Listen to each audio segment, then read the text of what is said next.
Giavacordia, hello everybody. Good morning, good afternoon, good day, wherever you are in the world. Welcome to another Fireside Chat, and this is our 100th conversation. So, as I usually do, I'd like to start with a prayer for peace. Gamara Shiakon fud na crinne, Gamara Shiakon in our jaili agus in our jirha. Ganairi lin, len ar cuj garamacha, gamwich buichas jiv, je chufdaka, a spirit chufdaka. May peace prevail on earth. May peace prevail in our homes and in our countries. May our missions be accomplished. We thank you, guardian spirits and guardian deities. As the fever of day calms towards night, may all that is strained in us come to ease. We pray for all who suffered violence today. May an unexpected serenity surprise them. For those who risk their lives each day for peace, may their hearts glimpse providence at the heart of history.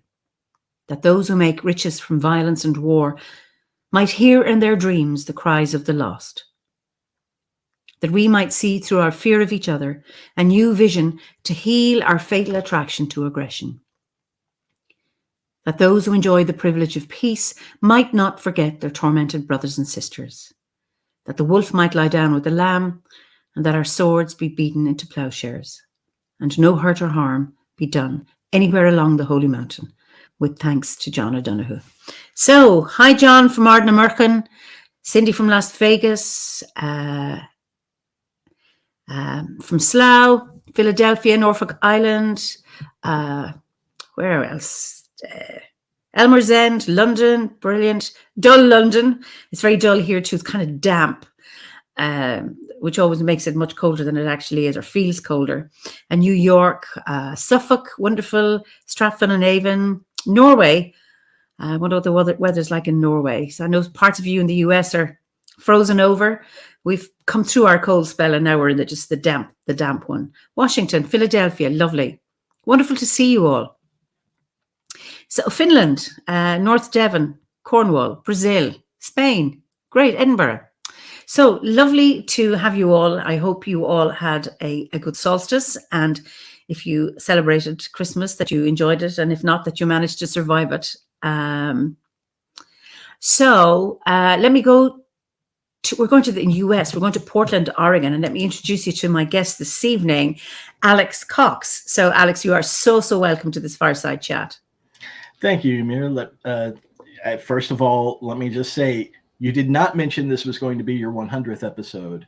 So I want to first congratulate you on 100 episodes. And, had I known that, I probably would have some questions prepared for you on some of the more interesting things that you've experienced talking with 99 people within OBOD so far.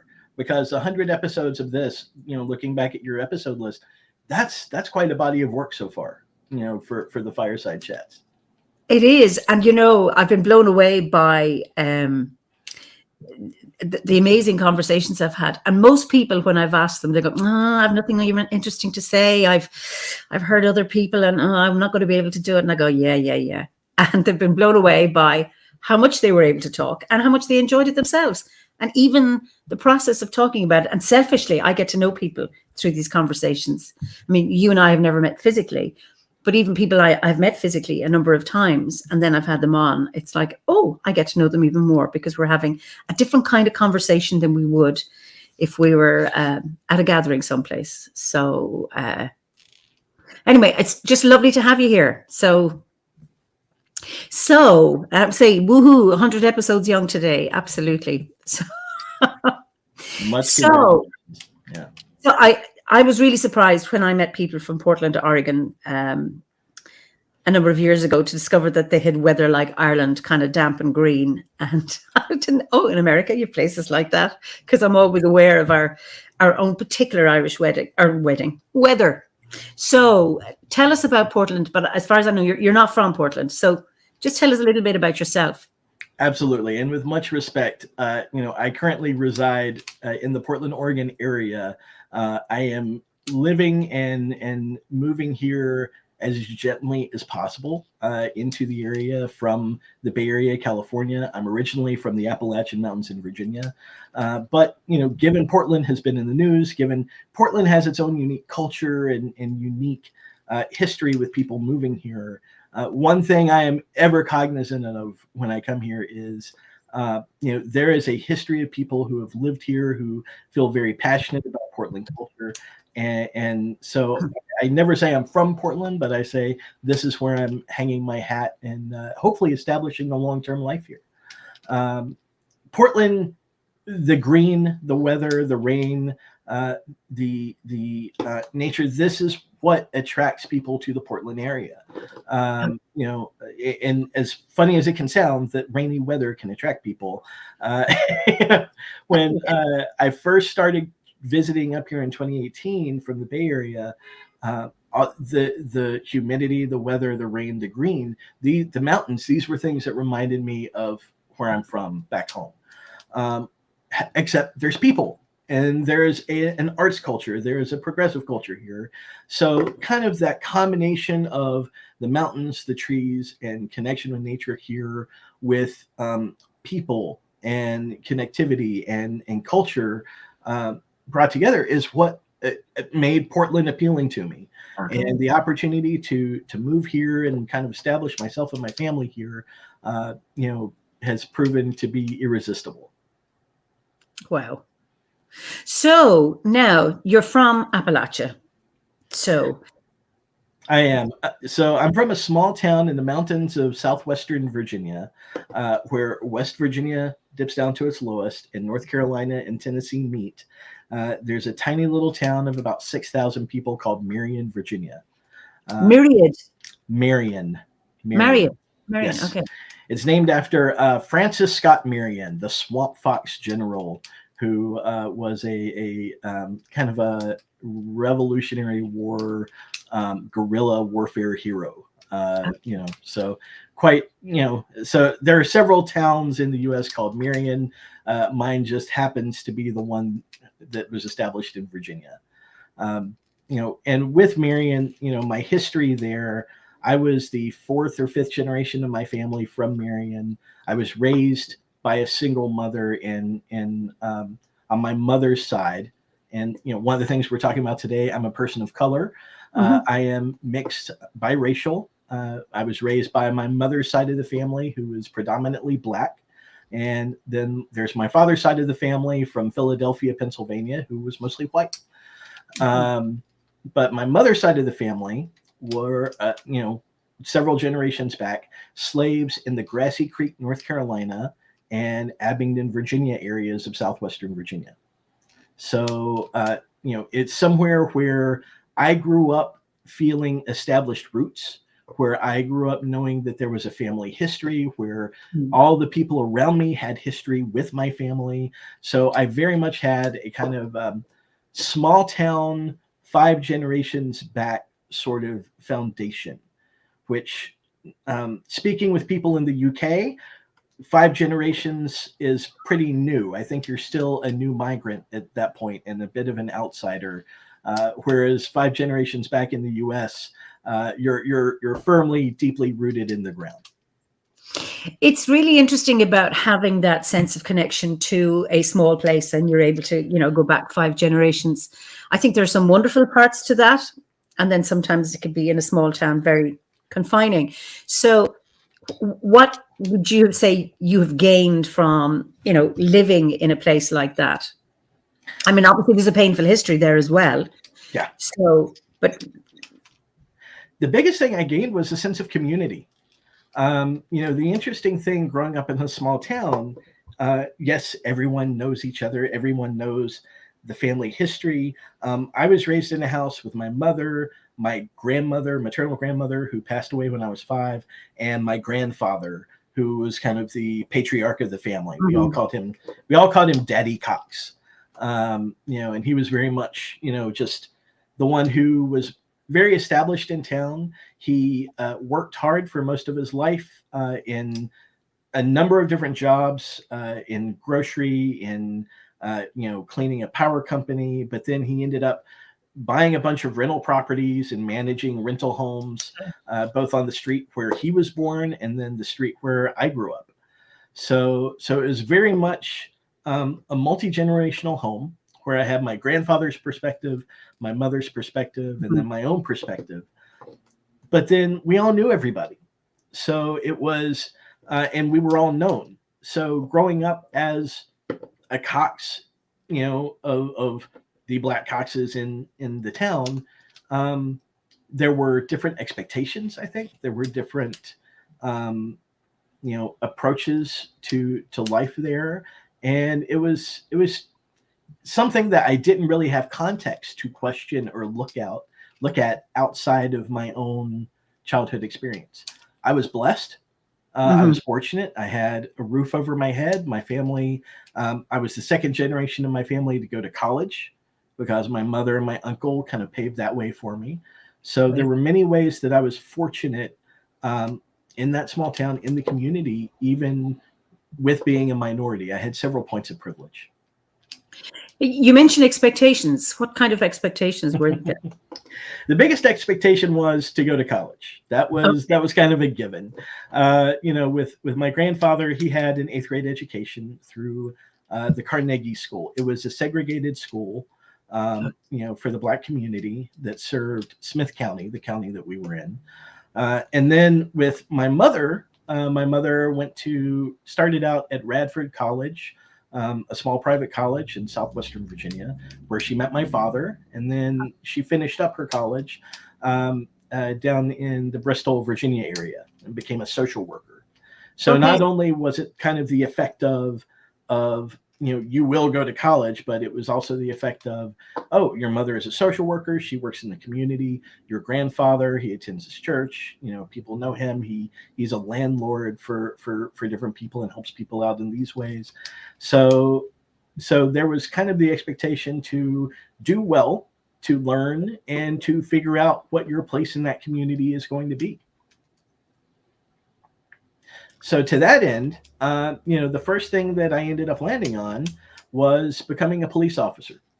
Okay. So part of that arose from the sense of expectation. Part of that arose from I genuinely wanted to help people, and I wanted to find a way to give back to the community, because I did feel a sense of indebtedness there. So I went to 2 years of community college at Wytheville Community College. And then I finished up my bachelor's degree at Eastern Kentucky University in Eastern Kentucky, in Richmond, Kentucky, which is still a rural Appalachian area and quite interesting in culture. And then when I went back home, I worked for a year as a house parent at a children's home. And then after 9/11, became a police officer. What was the thing? Because, I mean, obviously I could see with your mother being a social worker and then you being a house parent in a residential home for young people, I take it, you could see the influence. So what was the turning point to become a police officer? 4 years old. That's how old I was. Okay. 4 years old. Robert. And this is going to be a funny one. Television and story is such an important influence on young kids. And when you're 4 years old and biracial, by biracial meaning light-skinned brown, you don't see very many people on television that looks like you, at least in the late 70s, early 80s. So the first person that I ever saw on television who looked like me was Eric Estrada in Chips. Oh, yeah. Okay. And to give you the context, Eric Estrada is a wonderful Hispanic actor, very handsome. But that was the first brown person I ever saw on television who kind of looked like me doing something. So there was Chips, and then my mother was a fan of Star Trek. She was a fan of comic books, so I grew up reading comic books, and definitely became enamored with the concept of the hero's journey, and all of these wonderful things. And it was just something that I locked in on police officer. There were other things I considered, such as I looked at joining the military. I looked at becoming an attorney, but in the end, becoming a police officer was something I felt called to do early on. Um, you know, Interestingly, while I was in college, we had a state park about 5 miles north of Marion called Hungry Mother State Park. Hungry Mother. Yes, Hungry Mother State Park. Hungry Mother State Park was built in the 1930s by the Civilian Conservation Corps. This was a government program that was formed during the New Deal, Great Depression era, to help young men, build infrastructure across the U.S.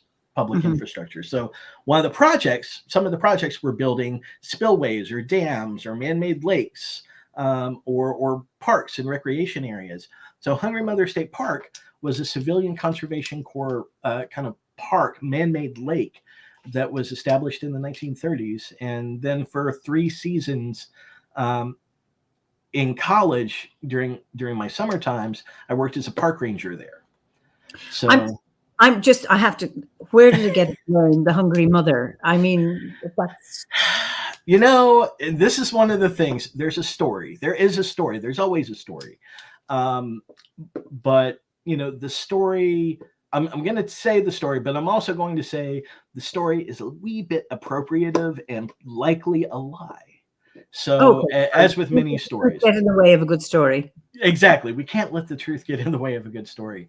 But the story behind Hungry Mother was there was a little girl who was lost named Molly, who was lost from a nearby settlement in the early settler days of the area. And no one else in her settlement was found, but she was wandering through the woods by people looking for her, and she could only say Hungry Mother because she had been wandering through the woods after a Native American attack on her settlement, for days or weeks looking for food. That was the story as passed on to me. I don't know if it's written anywhere at Hungry Mother State Park now. I imagine it is. There's a mountain in Hungry Mother called Molly's Knob. That's a nice, beautiful hike up, and that's named allegedly after that little girl. So, okay. Yeah. So Hungry Mother State Park, 3 seasons as a park ranger there was a fun and exciting time because when, one of the things I noticed, I grew up in the town of Marion. So I was a townie. I didn't grow up on a farm or outside of the town limits. There was a forested area up on top of the hill, but I wasn't, I very much grew up being able to walk down to the corner store. It wasn't like a rustic kind of life growing up that many people would think. The neighbors across the street had a garden, and there I was introduced to a lot of fresh and canned foods and things like that. But working as a park ranger out in Hungry Mother, I realized, having been away and come back, what a precious gift it was to grow up somewhere with such natural resources. And I realized that we had rivers flowing through Smith County. We had the Appalachian Trail that cut through the southern part of the county. We had Mount Rogers at the southern end of the county. That's the highest point in the Commonwealth of Virginia. All of these things I didn't realize until I went to work as a park ranger, and I started telling people from other places about the area. And I was like, wow, I was really blessed to grow up in this kind of area. So the first season I worked checking in campers and guests in the office. And that was wonderful because I got to meet people from all over the world who somehow ended up at the little state park. Then the second season I worked as a maintenance ranger. So I was mowing and I was weed eating, but also I got to do one of the most fun things in my life. I helped build a trail. We completed a trail project around the lake called the Lake Trail, and I was out there for quite a few days with other workers and even the regional director for the park system. Just out there chopping tree limbs and clearing out space for the trail. And it's such a nice thing to be able to go back and walk that trail today and say, man, I got to be a part of this. That was really exciting. And then the third season, I worked in the nature center. And in the nature center, I got to tell people about some of the natural wildlife and trees of the area. And I wasn't a biologist by any means. I'm just a talker. But we had a wonderful park biologist who's a really good friend of mine who, if I had questions, I would just go to her and ask. And, it was a real fun summer doing that. So those 3 seasons were just really formative for me in changing my own perspective of the natural environment and natural wildlands. I started canoeing. I started going fishing and exploring some of the other areas like the Holston River, Grayson Highlands State Park, and then the Jefferson National Forest runs through all of this. So, and with that, we had the Appalachian Trail nearby and quite a few other areas. Wow. That sounds absolutely wonderful. And I suppose it's like sowing seeds for your druidry. So what called you? I mean, given your own background, what called you? Living in Appalachia. Do you've on your dad's side? Do you have Irish, Scottish ancestry? Yeah. So tying this a little bit. Fast forward and tying it a little bit to druidry. On my mother's side, we have a bit of Scottish lineage. Okay. We suspect from a slave owner, possibly in the Abingdon area. We don't know the name or anything like that. One of the interesting things of coming from a family descended from slaves is you get the history to a point, and then to go beyond that, you have to go through property records. And if you're lucky, you can go from property records to import records. And that's about it. You might, and now with the wonderful age of DNA, we can figure out a little bit more. But with DNA testing, it's still, I am a part of the African diaspora, meaning that entire history or culture is kind of cut off. So we have to do things to work to learn more about those roots and lineage. Similarly, I knew growing up that my father was white. I kind of had his name and I knew his hometown, but I grew up not knowing my father. So, so my mother, wonderful person she is, and come to find out over time, she did not tell my father that she was pregnant. That's okay. There's good reasons that she didn't, that I found out later. But I grew up kind of not knowing any of that family history at all. So I had, through my teenage years, had some anger issues from it. I had some trust issues from it. And it was a really big part of my development, working through those. But by the time I got to 18, I was kind of at the point where I was like, I was raised by this family who showed me love, who showed me direction. I think I'm going to be okay. And then I went through the experience of being a police officer, and I did that 5 years in Marion. And it was 5 good years, but it was 5 conflicted years because we were going through a time in American policing where we had the war on terror, we had the continued war on drugs.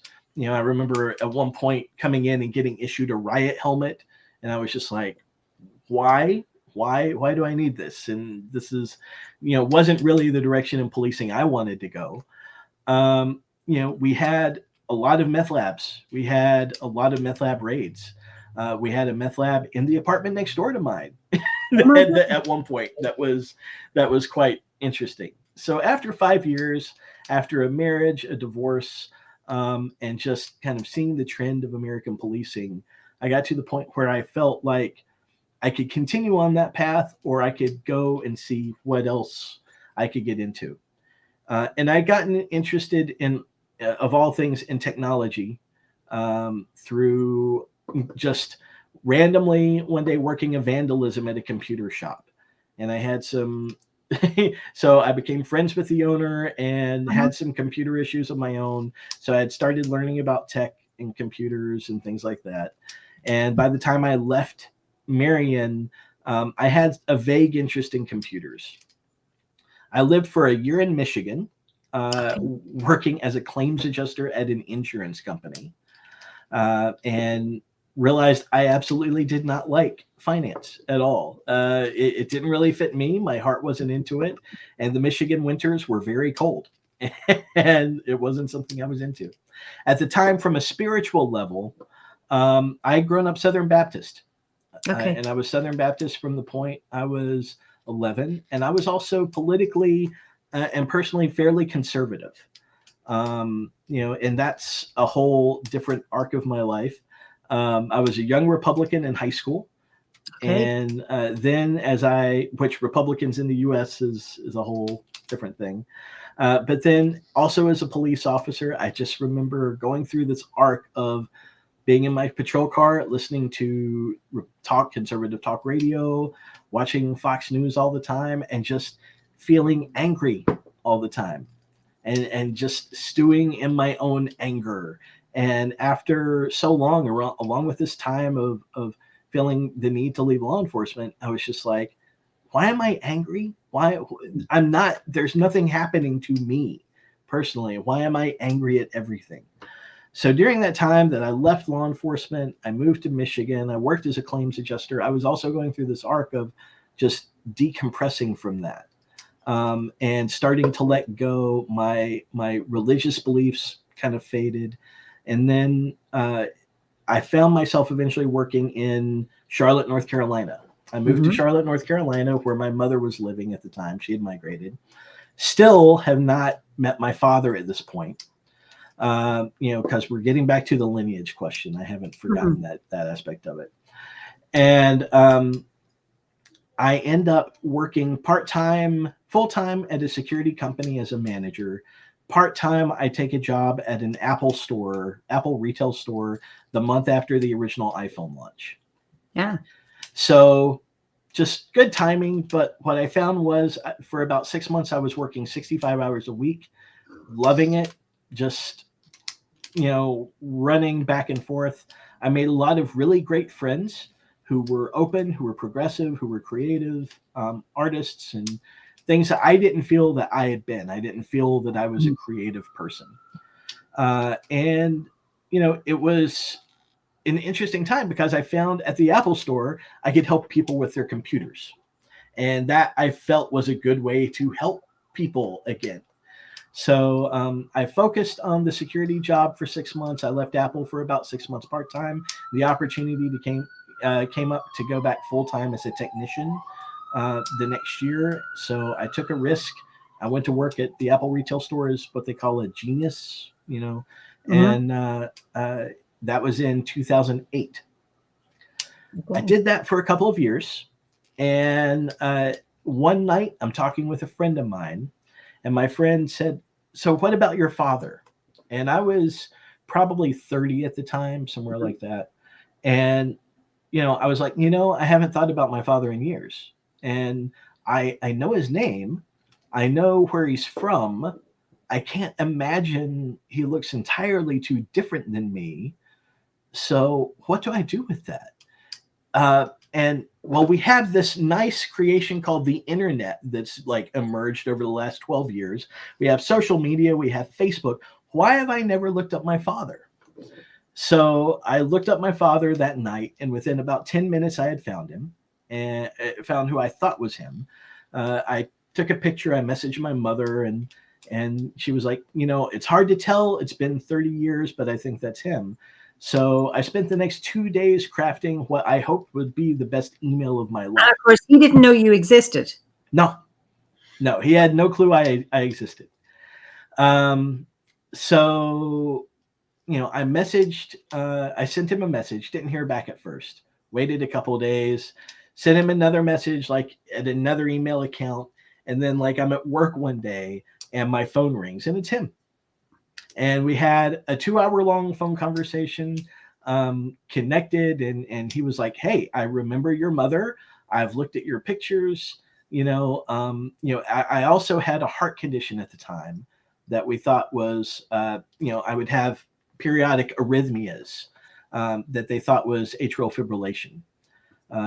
And it was similar to something his brother had. So he was like, hey, all these things seem to line up with me and my family. I'm willing to say at this point, yeah, you're probably my son. So he visited a few weeks later. And since then we did DNA and all that stuff. And yeah, it turned out that I found my father through Facebook when I was 30, 31, something like that.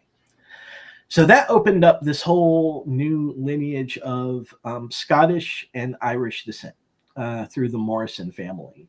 And over time, I spent time in Philadelphia over the years, getting to know him, meeting my uncle, who is fantastic. I've met some of my cousins on that line, and also my father's longtime partner. Was also somebody who was really great and important to me. And then, along with that, I got to learn their family history, immigration from, Scotland to Ireland, and then eventually Ireland to the U.S. And I got to see some of the places where my father grew up that were important to him, and just really get integrated into that part of the family. It was an interesting journey. At one point, he was like, hey, I'd like to catch up with your mom and talk, because clearly they had some discussions. And my father, dealt with alcohol abuse most of his life. And that, I suspect, was one of the reasons my mother never told me. So that was one of the challenges that he had faced. But when he came to visit me, I went out to lunch with my mother, my father, and we all connected well. It was good. Wonderful. Yep. So we'll get a little bit more into that a bit later. But in short, to answer your question, the lineage on my father's side is Scottish, Irish, and also Russian. We also came to find out there is some Russian lineage there as well. Wow. I just Gabriella says, what a fascinating journey. So much learning along the way. It's I suppose thanks to internet and a greater openness in society around where we come from. Because when I was growing up, everything was kind of secret, and there was disgrace and shame and all sorts of stuff. And it's just great to be able to find a child or a parent or a nephew and cousin, and that it's no longer something to be hidden. In most parts, well, certainly where I come from, where it was once hidden, now it isn't. And it's great that we can actually connect. It is different, and it is challenging. There were some dynamics there. My father was a little bit of the black sheep of his own family. Okay. So, I think timing was interesting because I found my father 6 weeks after his father died. So he had recently lost his father, and the connection there with his father had been something because he was mainly raised by his father, and he spent many years in the Virgin Islands after college. So there was a big period of time when I was growing up that my father wasn't even in the continental U.S.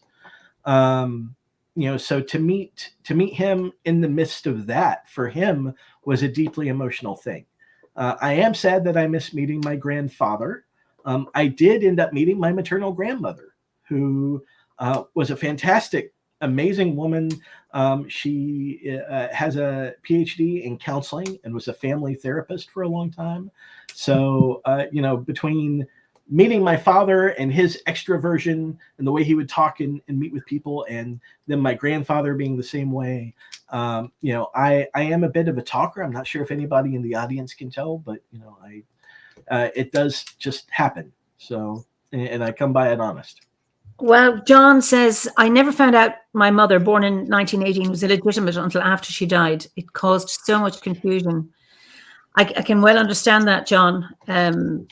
All these secrets. And then Owen, the Bardoon, who's Irish, I adore this. No child should be hidden. For all flints of the stone, eventually, one way or another, take flame. Glad you are shining in your own standing. Yeah. Thank you. It's been an interesting path. I got to visit. I went to London and Edinburgh in 2019, October 2019. Ah, weren't you lucky? Yes, Oh yes, it was the week of the Brexit vote. Oh, wow. So I got to see everything in Trafalgar Square. I got to, it was wonderful. Stayed a few nights in London and had a fantastic time. Above the Fox and Anchor, I stayed in a nice little place above the Fox Okay. and Anchor pub, and then I took the train up to Edinburgh. And Edinburgh, I just adored. I stayed at a nice hotel called the Nera Caledonia. I got to walk through Newtown up to Old Town and down the Royal Mile and do all those wonderful things. And I know these Scottish clan crests aren't too much of a thing, but I was in an old antique shop and I just stumbled on an old silver one of the Morrison line. Oh, That lovely. was You found one. Great. yeah, that was minted in Edinburgh in like the 1980s. So I was like, oh, this is a neat little thing I can keep around with me. So yeah, that whole family history, and I've met some members of my father's family. Apparently, my grandfather and all of his brothers went to Penn State. There's this whole dichotomy of disparity between my mother's family and my father's family. My mother's family coming from slavery, my father's family coming from immigrants.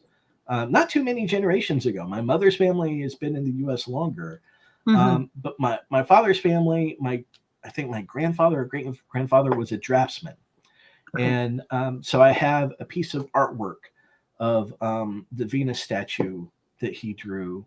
But they went to Penn State, and then there's members of that end of the family that had the opportunity to go to Harvard, to work as executives in different places, and going and seeing that just difference of lifestyle, culture, and attitude. It was very eye-opening to me.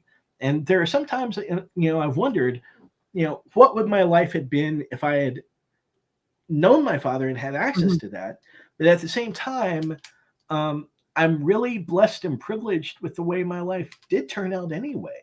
So I have no complaints or regrets or bitter feelings about not being exposed to that aspect of my life beforehand. I feel things worked out well. Coincidentally, in 2010, right as I met my father, I met my future wife within 2 weeks of each other. And then I was also promoted at Apple from Apple opened up a huge data center in North Carolina, in Maiden, North Carolina, within that same time. And I moved to corporate and I went to work in that data center as it opened. So all these things, like a couple things happen, a couple things I'll note. In talking about stories and life and things like that, we'll find that little bits and pieces that happen at one point become relevant all of a sudden at another. And when we allow things to happen, synchronous things just kind of happen and flow. And sometimes there are these little nexus of changes that can occur. And in 2010, summer 2010, that's one that definitely happened for me. Because going to work, meeting my wife, going to work at that data center, literally changed the next 10 years of my life. Wow. And by this period of time, spiritually, I had become an atheist. I described myself as spiritually inert. I had completely walked away from Christianity at that point. And I was really not letting myself feel anything too beyond the rational and the logical that was immediately in front of me. And I think that definitely came across in my work, and it came across in my life at the time. Wow. So how did you, there are lots of people commenting on Edinburgh being their favorite city, ancestors. So people are listening. It strikes me when you talk about that thing, well, what if, and how even with whatever the hand of cards we are dealt, it's amazing how we can come through. And even though you could say you were deprived of one set of cards, but you have the ones you had, and how you still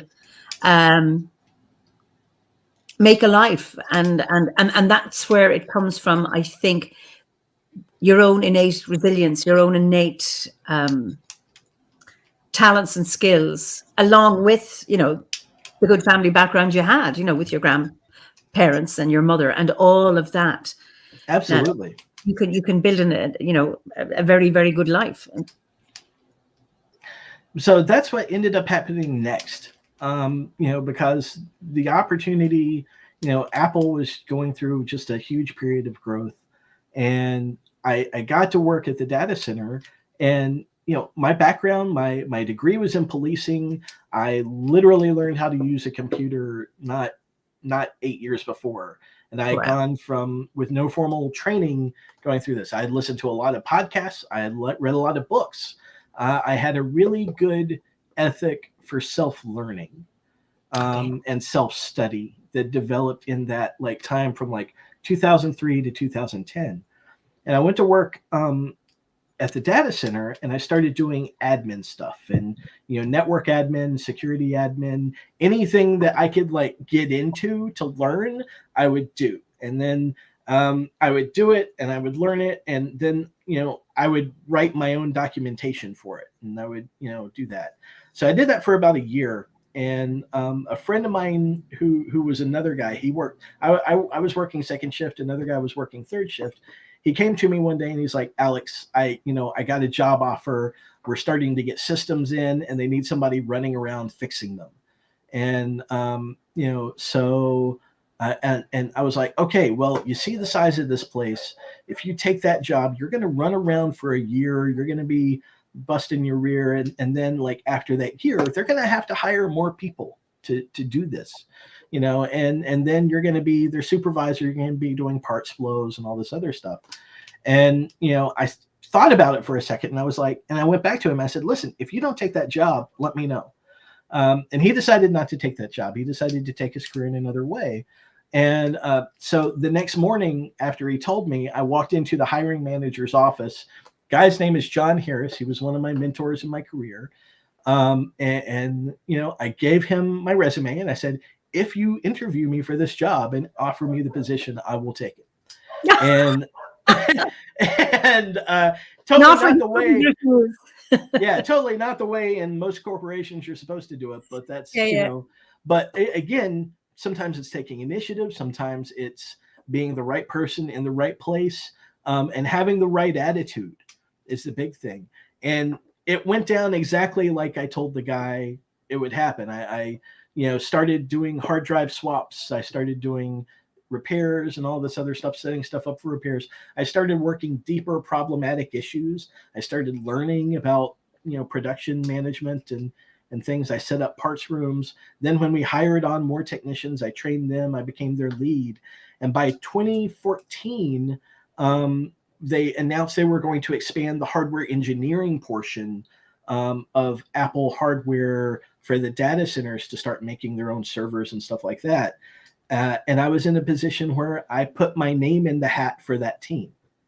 Okay.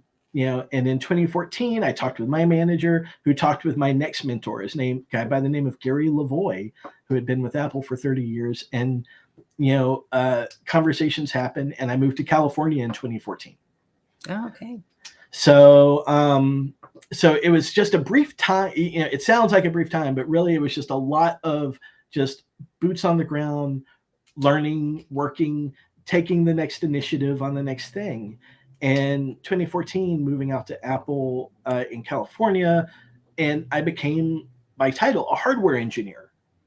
And at this point, I'm still an ex-cop that had become a technician, or a sales dude that had become a technician, that became an admin, that became, So, and I was just kind of surprised. So I get out to California, and my primary job was still to interface with the data centers and handle this stuff. But then there was this other business aspect of it, of how do we buy these things? So I ended up doing some work in the buying and procurement aspect. I ended up getting in on some of the business meetings and asset management stuff. And eventually, over the next few years with Apple, I ended up becoming a manager and owning the production data center hardware.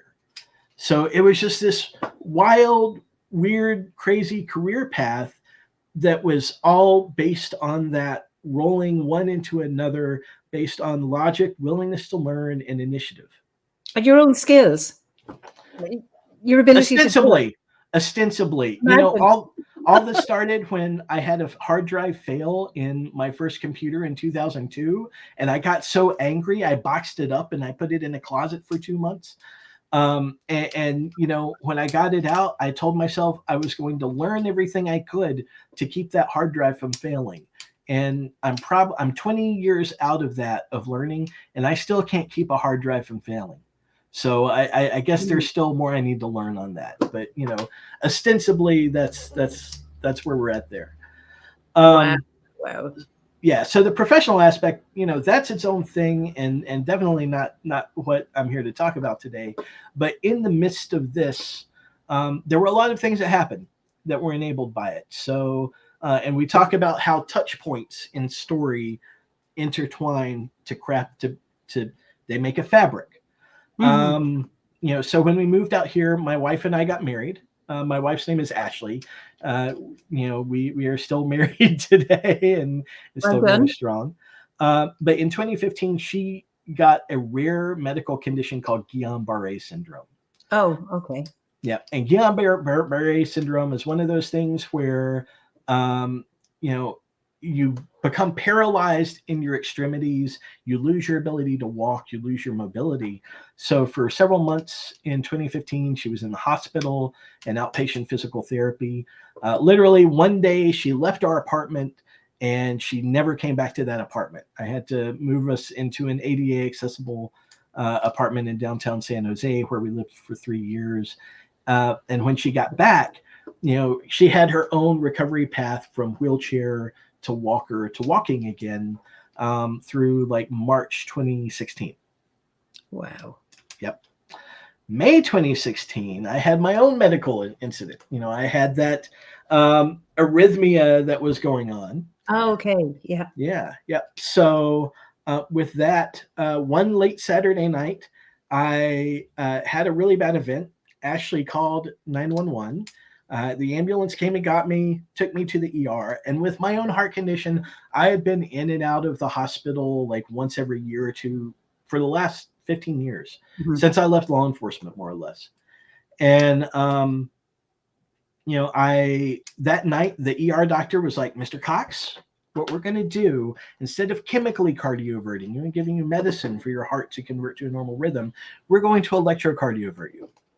And with electrocardioversion, that's the paddles, right, that we see on television. That's and I was like, okay, well, am I going to be asleep for this? And they said, yes, we're going to give you medication and we're going to put you to sleep. So you won't remember a thing. You'll wake up, you'll be okay, and you can go on home. And I'm like, all right, let's do it. For some reason, they let my wife stay in the room.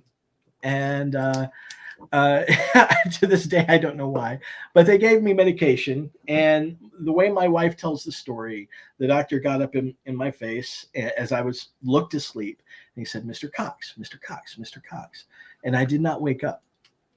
And I'm laying there. What I remember falling asleep. But then the first thing I remember the word clear. Yeah. And having been a police officer, having been in ERs, having seen people work on different things, I heard clear and I was like, uh-oh. And I woke up just in time to feel the shock and everything. And I had that surreal moment of hearing the heart monitor stop. And it only stops for a second. But that night I learned you can make an eternity last in a second. And just as the heart monitor stopped, and I'm waiting for that beat to start, it's like, oh man, what's going on? And then it started. I was in normal rhythm, and I went home. Did you feel pain with the shock? I mean, when the paddles were on you, what did you feel? I personally did not feel pain, and I can only imagine it's because the adrenaline kicked in before the pain did. Okay. I remember my body tightening up and convulsing. I let forth a string of expletives that made one of the nurses run out laughing.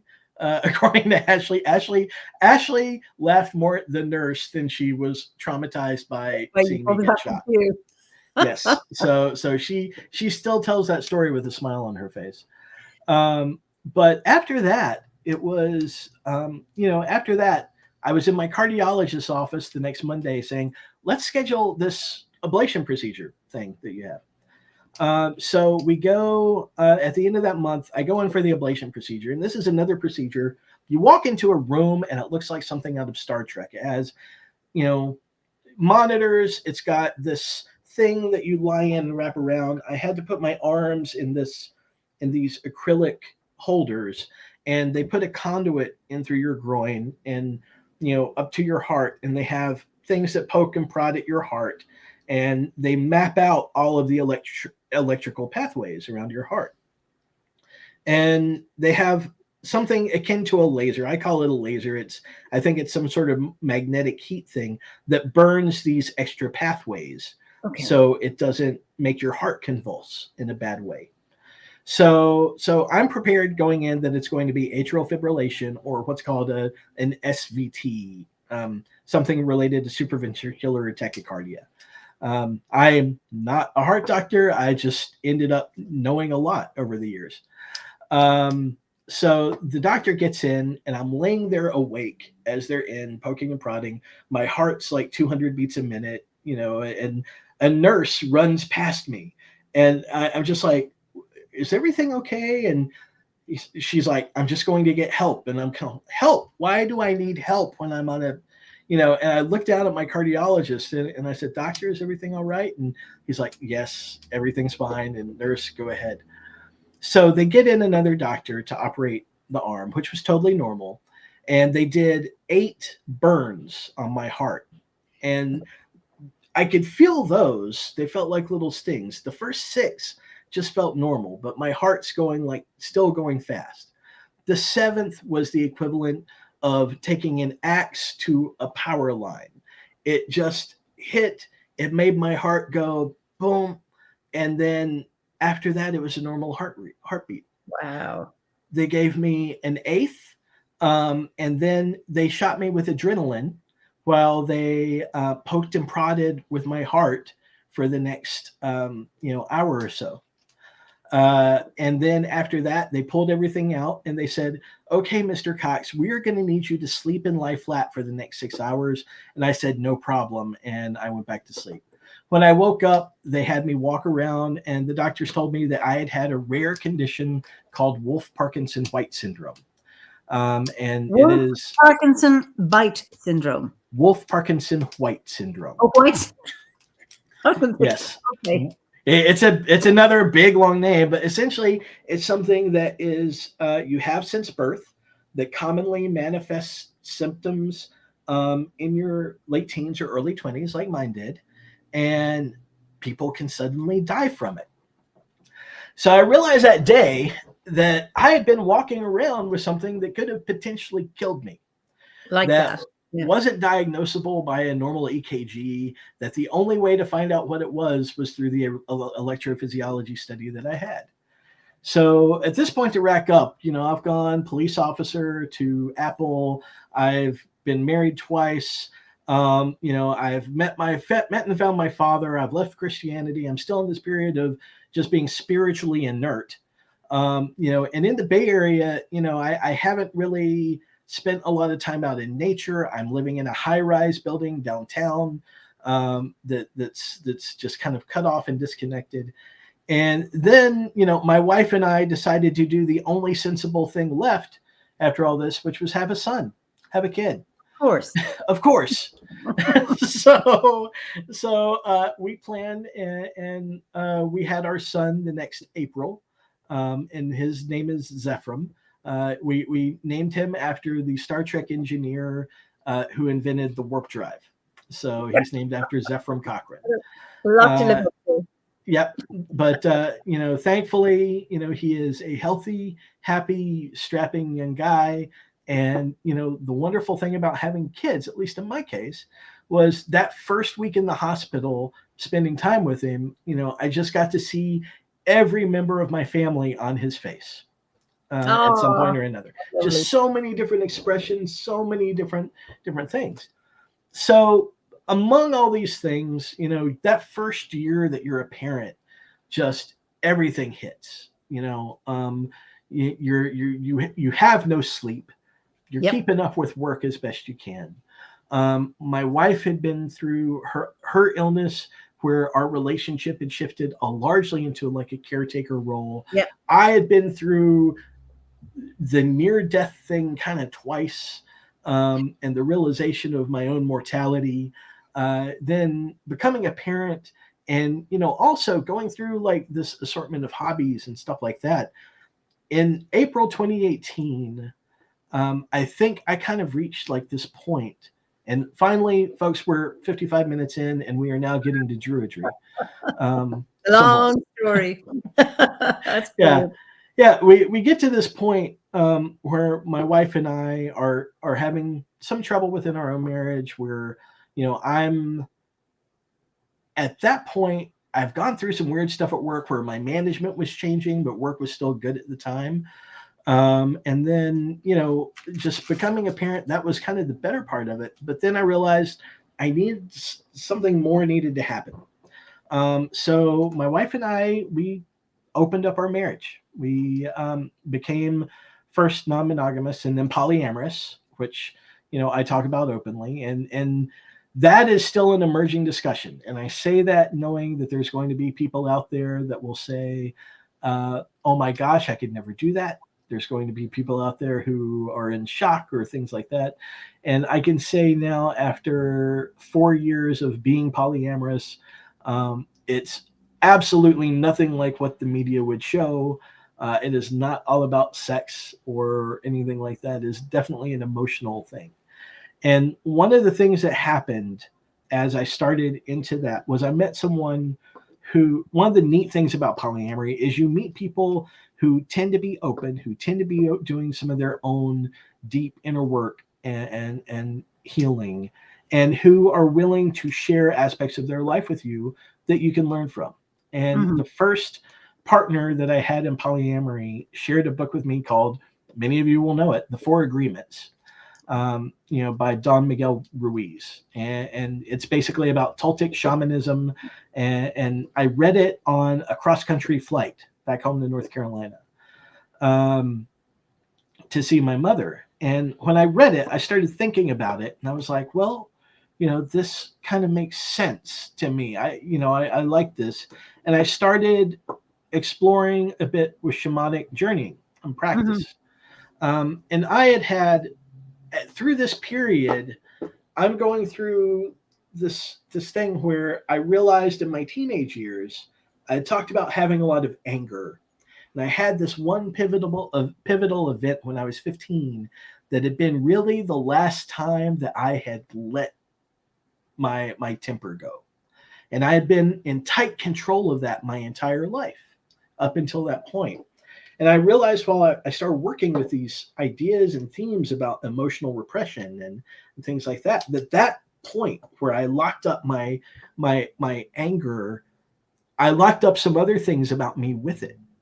I locked up some of my other emotions. I locked out some of my own ability to feel. So as I experienced other things in my life, from being a police officer and some of the trauma there, from different relationships, from moving, from leaving, from death, from the loss of my grandfather, I realized that I was repressing so much of myself in the process. So that started in April 2018, about a year and a half of exploring shamanism, shamanic journeying, kind of on my own. But also a neat, interesting thing, I found that the best way to do this was to go out into nature. Living in the Bay Area, in a high rise, well, where do you go? You go out to, at the time we had Big Basin Redwoods State Park. And then there's plenty of other parks in the Bay Area, but being able to go to take a half-hour drive to Big Basin Redwoods State Park outside of San Jose and hike and be in old growth forest and do all kinds of different trails and explore and things like that. That became, I started doing that once a week. Okay. On Sunday morning, I would get in my car, I would drive out to there, I would drive to some other trail, and I would listen to Why Shamanism Now. It's a podcast with Christina Pratt, who ironically lives here in Portland. Wow. And that just became my alone time. I started going out and doing that. And I took my first trips here to Portland. I hiked in Forest Park. All these other things. Around the same time, I became a vegetarian. I lost a lot of weight. My life started to visibly change. Okay. My wife and I went to counseling and had, really worked out a good way to communicate with each other. Wonderful. Meanwhile, I had, my other relationships. I went through a learning curve in the polyamory community. So there were a lot of different things happening that were good in helping me learn to get in touch with my emotions, break down some of my own masculinity, address some of my own understanding of race, and reconnect me with nature. And that culminated in around August of 2019 when I went to Sequoia National Forest. I had this big planned journey where I would, kind of shift time and perspective. And here we begin to talk about the transrational state, because currently, like everyone has a different approach with Druidry. Everybody has a different practice. I tend to be an extremely soft polytheist insofar as I do not believe in literal gods, but I work with archetypes, I work with story, I work with myth. And I am more than willing to put my mind into a transrational state to explore the boundaries of liminal mind. And that began with shamanism. So after this big journey that I had at Sequoia National Forest, where I had some very good success with that event when I was 15, I came back and I was like, all right, well, there's more work to do here, but is shamanism an authentic path for me? Okay. And here is where I started to think about my time with my own lineage, my own unexplored heritage with being of Irish and Scottish descent, some of my own family knowledge of my father's family that I had spent time learning earlier that year. And it just, again, certain things come together. Right time, right space, everything like that. In October of 2019, I took that trip to the UK and to Edinburgh. Still, Druidry was not quite on my radar yet. And then I think it was for, probably for Samhain. I think it was Samhain 2019. I went to an ADF ritual. My first ritual was with the Proto-Grove of the Valley Oak, which was an ADF grove in San Jose. Okay. And Druidry, I had met one person who was another house parent at the children's home in southwestern Virginia. If you had worked it. That I had worked with studying Druidry circa 2001. Okay. That had been my only contact with Druidry, aside from like Dungeons and Dragons, World of Warcraft, like just pop culture stuff. There's all that kind of stuff. But that had been my only interaction with anybody remotely studying Druidry at any point. And so there was just a tickle in the back of my brain thinking, let's explore this. Let's see what's going on. So I started, as I do when I do anything, I start research. I go into research mode and I start looking up things, and I saw OBOD, I saw ADF, I saw AODA. I started looking at books, and the first book that many people encounter is the Druidry Handbook by John Michael Greer. So I picked that up and I started reading through that.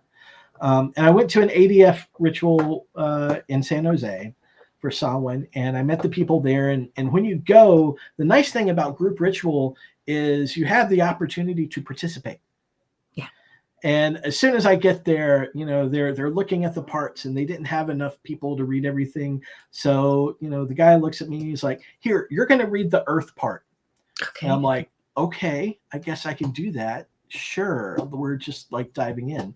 So, first ritual, I read the earth part. And, because of my heart condition, because of the tight control that I had to exercise over myself for so long, um, when we talk about elemental studies, I never realized it, but I always had to be more grounded than what I otherwise would have been. I could never lose my temper. I could never get too excited. I could never get too worked up. And because of that, I always had to be more self grounding than I otherwise would have been. And that also ties in with my experience being a person of color. Okay. Because as a person of color, you can never be too loud. You can, especially in the South, in certain areas. I mean, clearly there's other aspects, but the way I felt about it when I was growing up, I could never be too loud. I could never be too obtrusive. I could never be seen as angry or violent. No, All of these things come into play.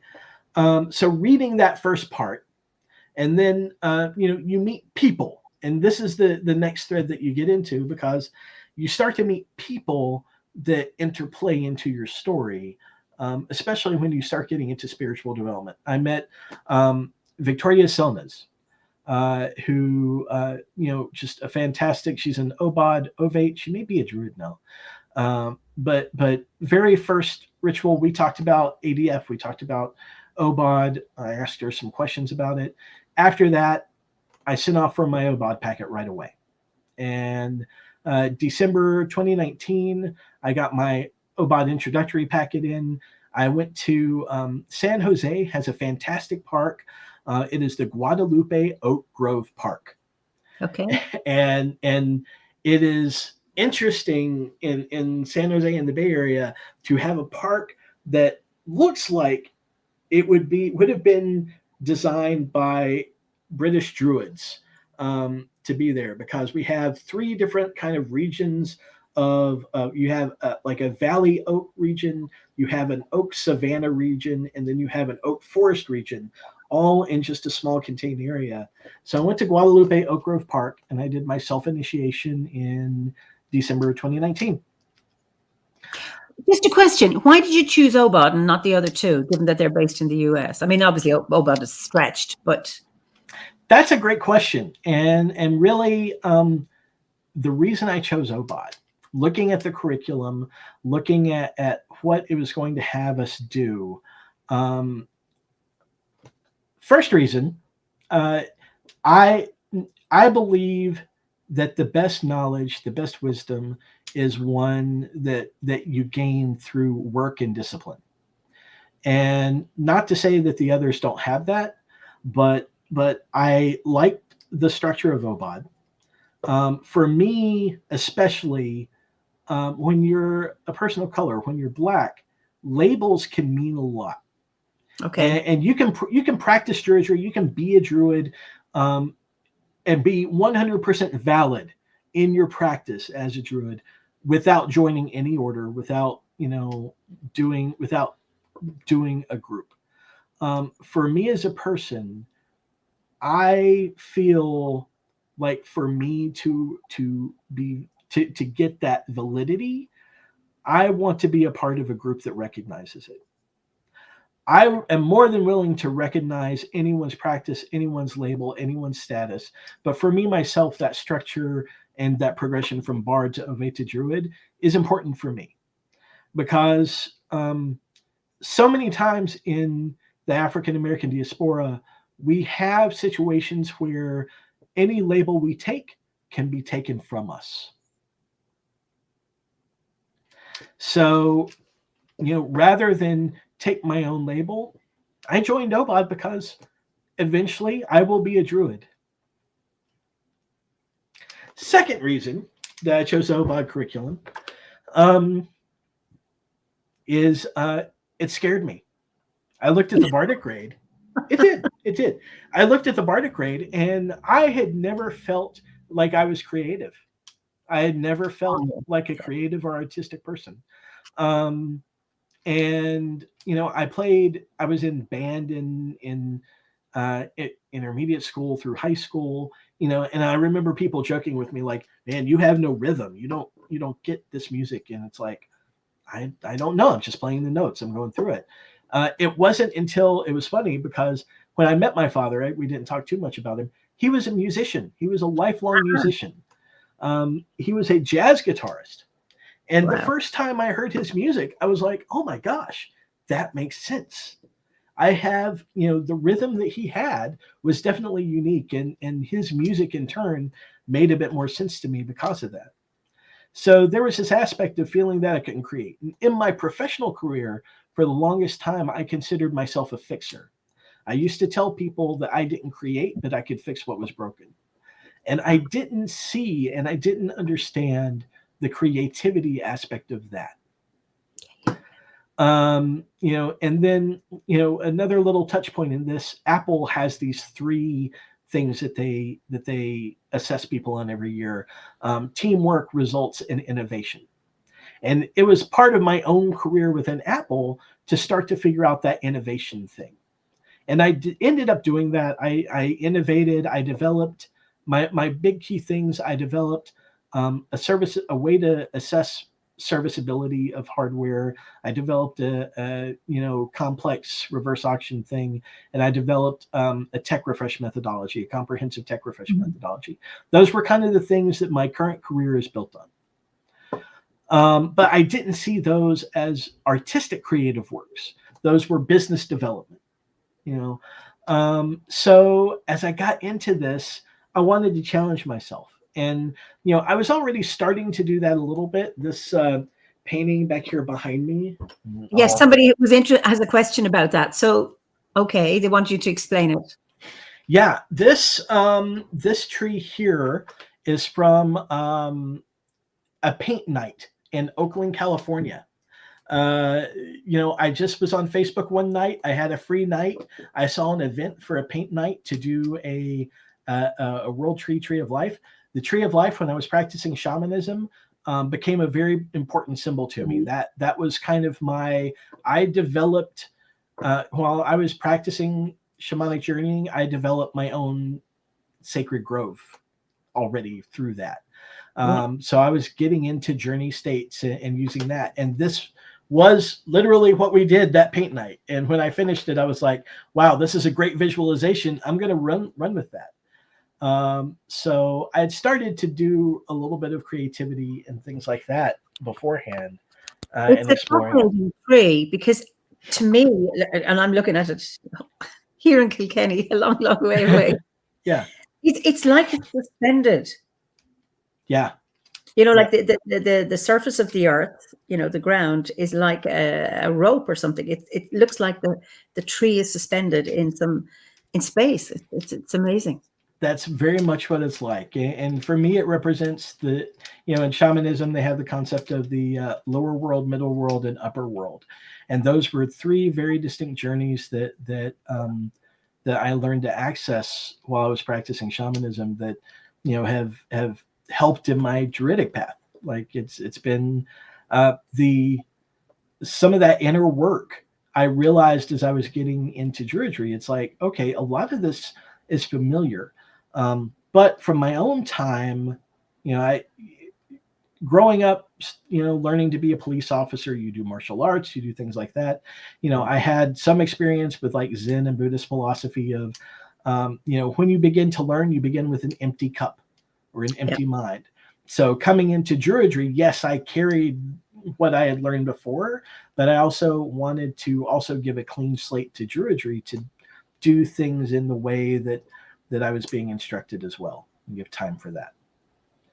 While we're up here, before I move it down, we have, I'll just point out a couple of other things. I've got a little sprig of plastic mistletoe, and a little quick story here.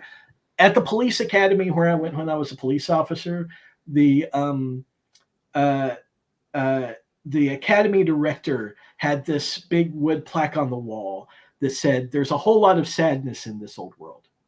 And anytime something bad would happen, he'd take his finger and, the academy director, I love the guy. He was a fantastic man that taught me a lot. But anytime we had something that was unfair, that was just rough during the police academy, he'd point his finger up at that sign and he'd say, there's a whole lot of sadness in this old world. And, I had put this out on my Facebook, so there's a chance that there's some former officers I used to work with watching. And if you are, Ron Davis, you'll remember the Ron Davis, there's a whole lot of sadness in this old world. My wife made me a cross stitch. There's a whole lot of happiness in this old world. Ah, lovely, lovely. To remind me of that. I have a picture of my son. This was on his first hike.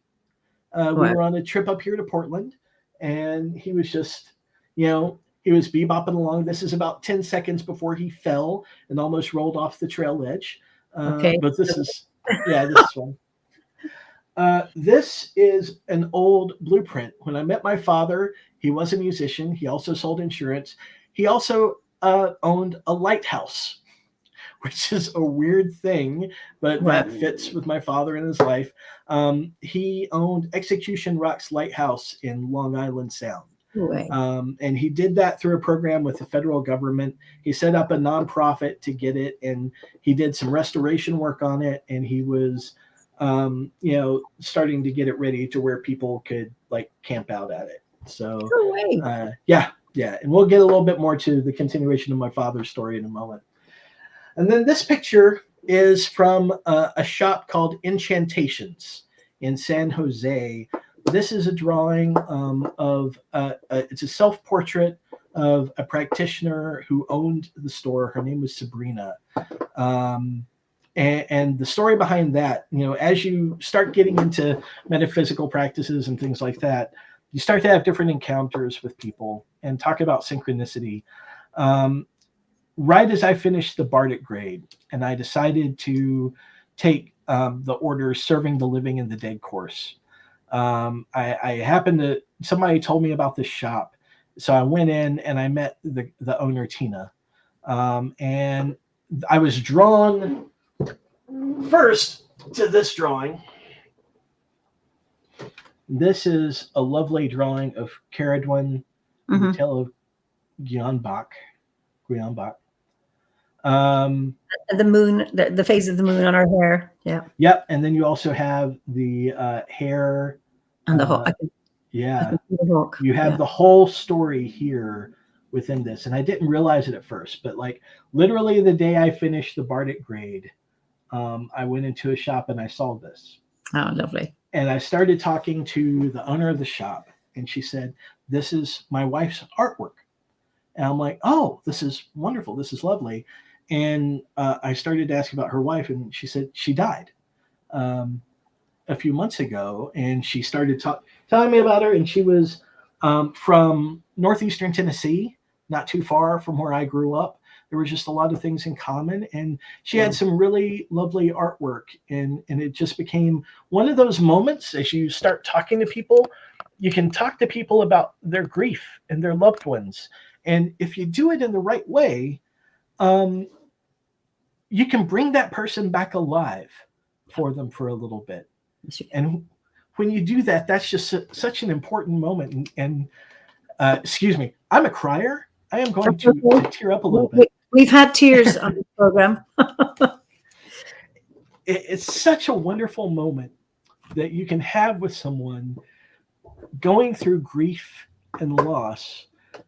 If you get them to talk about people that they love in such a positive way, and it brings them back alive for just a brief little moment, and they get joy from that. They get that experience. And I had that moment.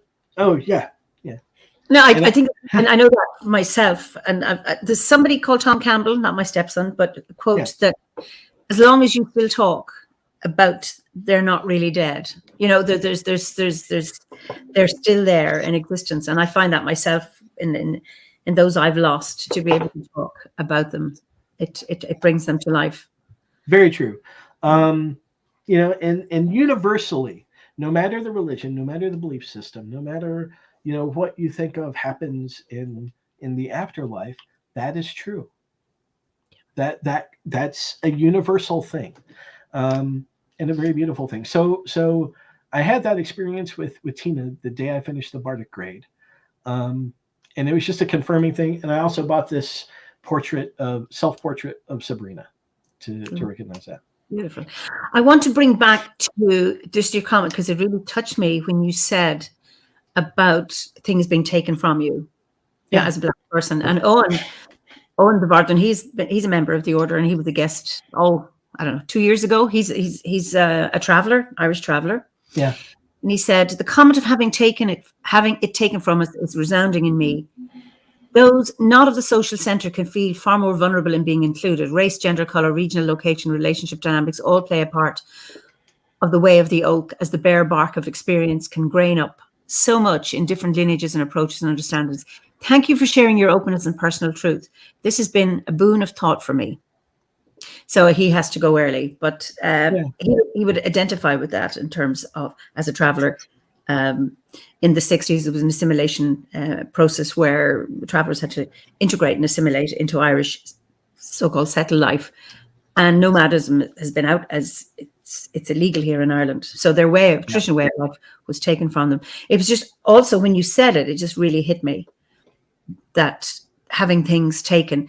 And it's one thing to have things taken from you in the past, but still carrying that fear of something being taken from you. How does that play out now? I'm cautious.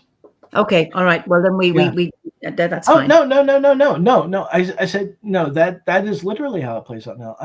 You're cautious. I'm cautious, but I do it anyway. One interesting thing, was what happened with my story at Apple.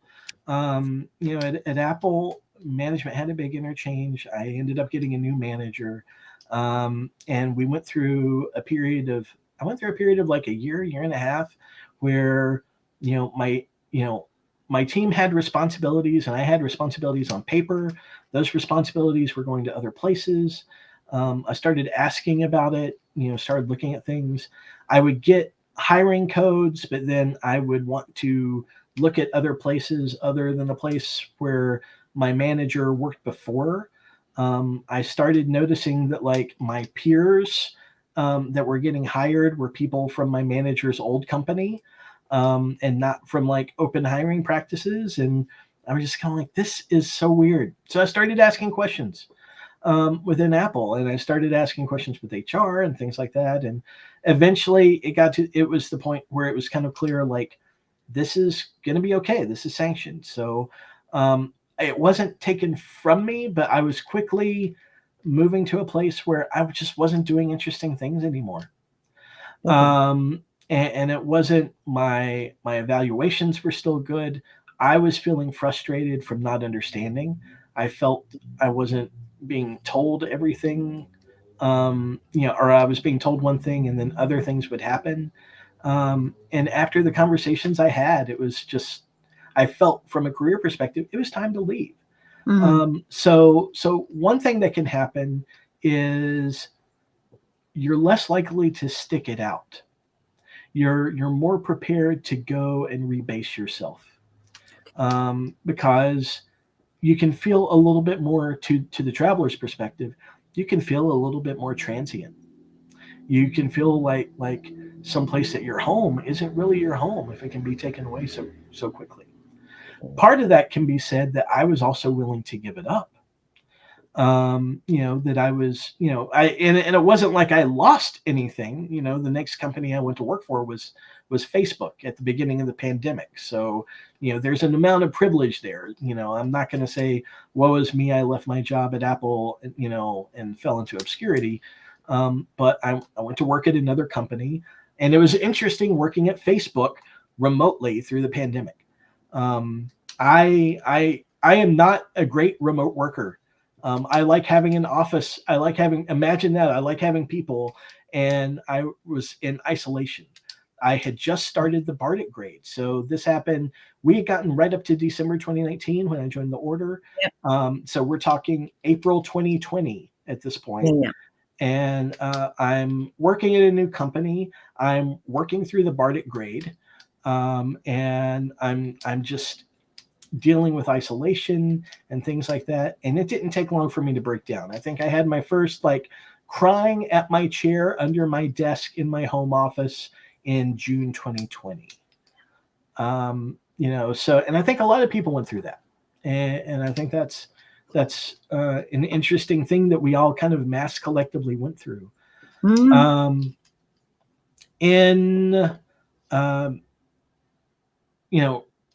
From that, I took a break from the bardic. I started out, I was doing one Gwarzy a week. I was going strong, and then probably in August of that year, I took a break from it. I still practiced what I was doing up to that point. Probably about a month later, I had a partner. She was my third poly partner who was local to San Jose.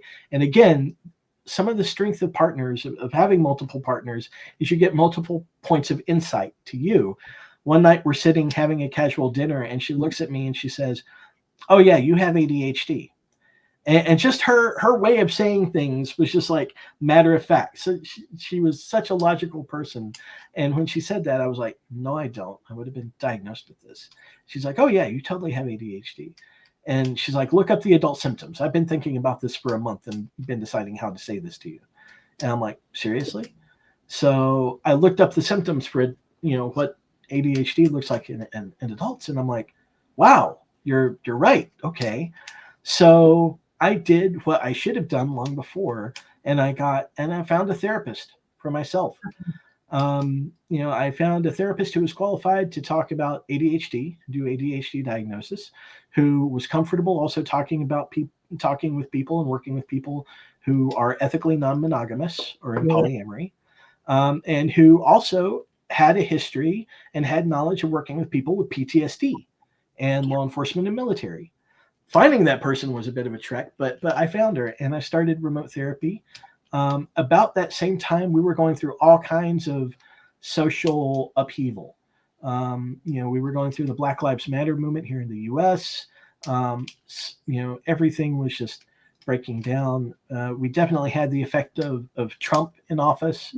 And, so I was in therapy. I was getting diagnosed with ADHD, all of this stuff. And there was one particular day, the day that Trump ordered the clearing of Lafayette Square. And that particular day, what struck me about that day is there were clergy in a church there that were cleared out. And he had a photo op with a Bible, holding a Bible in his hand. And I remember getting very upset at this idea that clergy could be cleared out of their own church with pepper spray. That was very upsetting to me. And I posted about that on Facebook. And my father and I got into an argument, and we had a great relationship for 10 years. It had been just a really positive, strong relationship. But then a lot came out. There were a lot of things that he said that were just emotional and angry, and not true. There was some racism in it that was, it didn't fit with what I had experienced from him the previous 10 years before. And it was a sad thing, but at that point, I went no contact with my father. After knowing him 30 years, after not knowing him 30 years, then knowing him 10, then that day was just a pivotal day. So thankfully, by that point, I already had a therapist. I was going through all this other stuff. I was taking a break from the bardic grade, but you had brought up the social justice piece. And in the midst of all this, I wrote that one piece, An American Person of Color in a British Juridic Order, that's up on Obot's website. Yeah. And that was kind of the background context for what I was dealing with as I was doing that, because connecting with nature, practicing, trying to practice what I had learned to that point was just that was one of the threads keeping me held on throughout all of that. And I think we come to rely the benefit of having a spiritual practice of some sort, no matter what it looks like. It increases your personal resilience. And it can be such a blessing. Now, there's discussions to be had about how far you take faith or dogma. But one thing that I have seen in people, no matter the religion, no matter the system of faith, is the power of belief. And I think that that power of belief is a universal, intrinsic human gift. Mm-hmm. Because if you believe in something, that's something that strengthens you, it strengthens your family, it informs your worldview. And as long as you take that belief and it's your personal belief, and you don't apply that belief to anyone else, or you don't demand anyone else believes as you do, you have your own pillar and foundation with which to face the world. So that helped me a lot. That Mm-hmm. concept and that idea helped me a lot through that time, and then got through 2020 and into 2021. And in March of 2021, my uncle called me, and my father had died in a hospital of a heart condition. So I found out in time to speak at his funeral online, and I was able to say some kind words and hopefully some healing words. And that just kind of reinforced some more things that I was thinking already in my path about grief and loss and helping families who lose loved ones. Um, so around April 2021, I started picking back up the Bardic grade again. And I went back through all the old Gwarzy. I started back on the new. I continued on. I had, because of forest fires in California, I had lost access to Big Basin redwoods. I had, Whoa. a lot of the places that I had been going to hike just weren't Okay. available anymore. They weren't accessible. So I started to think about, what does it look like when you're truly an urban druid? What does it look like to develop an urban practice? And that's when, the place where I was living, it was in a gated community. It was on fake soil that had been built up like 10 years before, like some of the least horribly connected concept of nature that you could imagine. And I started taking daily walks. And we were near the county jail, so my daily walk would take me around the county jail, and but then I started to see the places where nature would crack through. Yeah. The river shed that would go, the watershed that would go out to the bay. There was a big project, and I was like, why are they doing this project on the watershed? And I found out that it was linked to prevent soil erosion, from ground squirrels. Well, why are the ground squirrels here and not somewhere else? And when you start looking into things like that just in your own local area, you start seeing the links of what is your local ecology like. And that is one thing that I think AODA does very well. They really start to get people in. And then I started also connecting with some of the other local druids. Mhm. We talk about the East Bay druids. We have Rose and Thea and Frank Martinez and some of the people there. And they were doing virtual online rituals. And then I was also fortunate enough to be living in San Jose, to be near Dr. Larissa White, Okay. who did the World Druidry Survey. Right. And through the course, like later on, she hosted an event for some of us at her home, and we got to see some of her projects, her nature projects there, and we had a wonderful discussion about druidry there. I found out, living in San Jose in the midst of the Bay Area, that there was a thriving local community of people who practice druidry and who are involved in druidry. Another one is Kira, who does the AODA podcast, is Oh, local to San Jose. So what I learned was building community where you're at is part of that practice. Reaching out with people, because we have so many people who are hedge druids. We have so many people who are recovering from negative and traumatic religious experiences, who just want to be around people. You don't have to practice the same way. You just, yeah. share, and you learn and you go on. And that's such an important piece of my practice now, that when I moved here, I wanted to to try and figure out a way to continue that. So, and seriously, a thanks to those people, for being part of my path. And also, I should mention now, also the OBOD message boards. Like they were really helpful when I picked back up the Bardic grade, getting involved there. You have people like Leowin, Hethwin, Shadowcat, JRR, Spiral, who were part of the message boards that I had great conversations with that were just, really influential. You meet people like I have an Anam Kara, a soul friend. Sarah Shalom, who lives in Wisconsin, who's been part of this path near the beginning. And then the OBOD mentor, Yez Renals in Australia. My mentor is in Australia. I've never met him. I don't even know what he looks like. Yes. Yeah. Yeah. And he's been such a great part of the Bardic grade that, we kind of did a weird thing. We requested that he continue to be my mentor through Ovate. And that relationship has been a very important thing.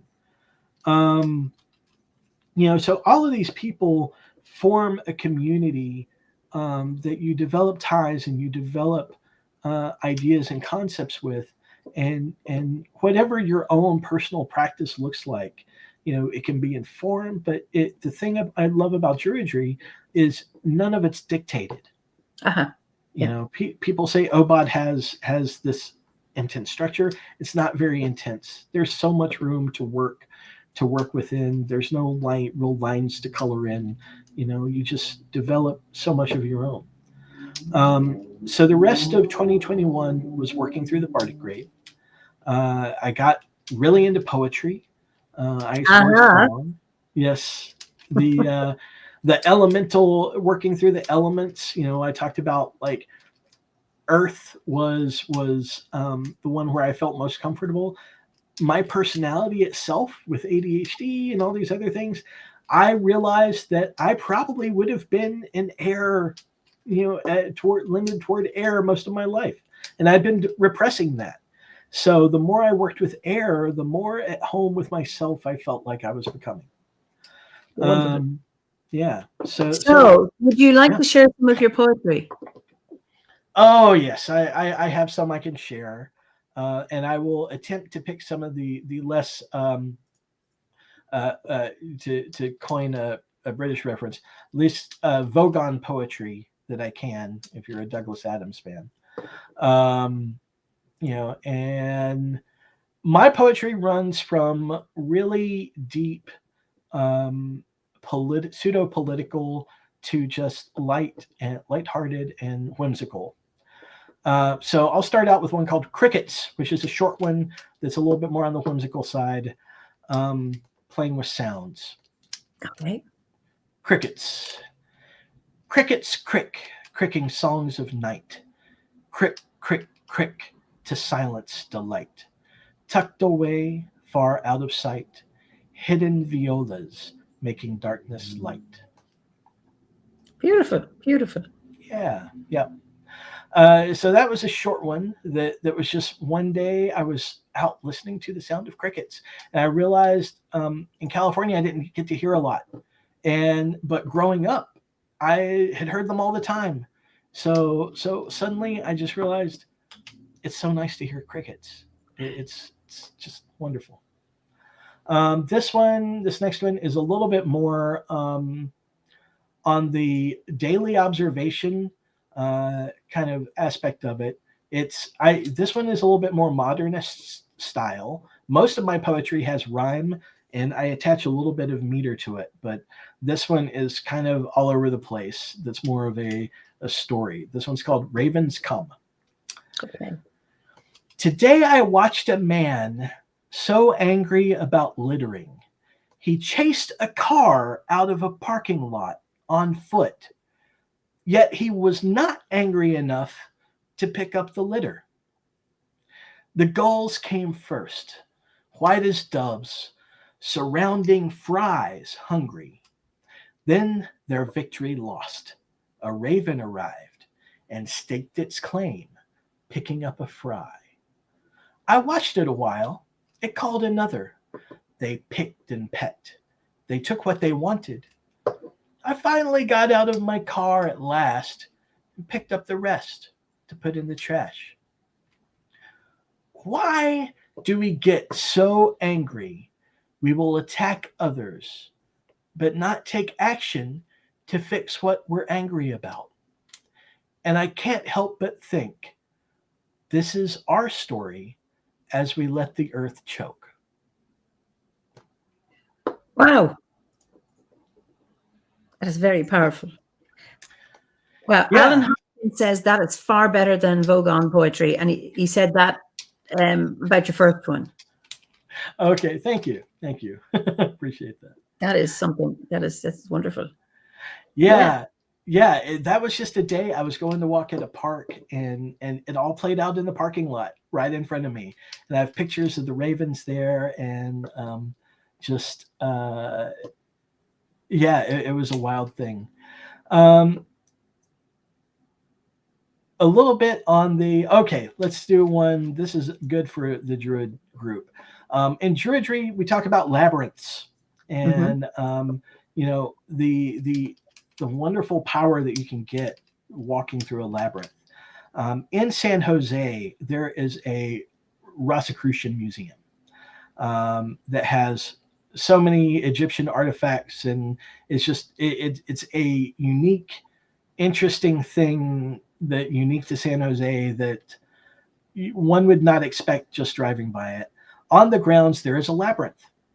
So I took an opportunity one day to walk this labyrinth, and I began thinking about it.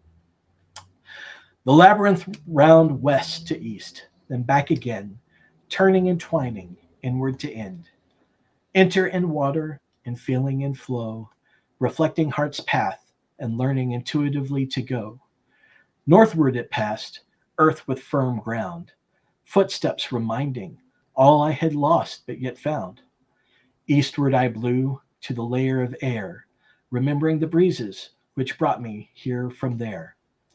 South's fury's gates, the entry to fire, blasting the flames, it has made the others burn brighter. Then inward it spun, toward its last center. There I at last stood, forged and shaking off cinder. The paths I have walked, this journey I've done, cannot be taken back. I am solid as one. The steps now unwinding, retracing the path, less reflective now, my level has passed. My fear of my undoing, my hold on the past, can now be let loose, the line falling from grasp. The changes ahead are many and blurred, to be taken with care and not to be hurried. Today trust has prevailed, my path's faith renewed. It's time to head onward with much better mood.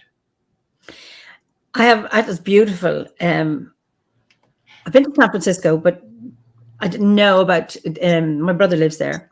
A long time ago, I was there. Grace Cathedral. I don't know if you've been there in San Francisco. No, I have not. They have a copy of, in the yard outside, of the Chartres Labyrinth. Oh. The Reverend Lauren Artris, he built it there. She may still be the minister there at Grace Cathedral. But I read her book in 2000, and that's when we made our own labyrinth here 22 years ago. And she must have written it in maybe 1999. Yeah. But she was asking that people would build labyrinths in the year 2000 to mark the millennium.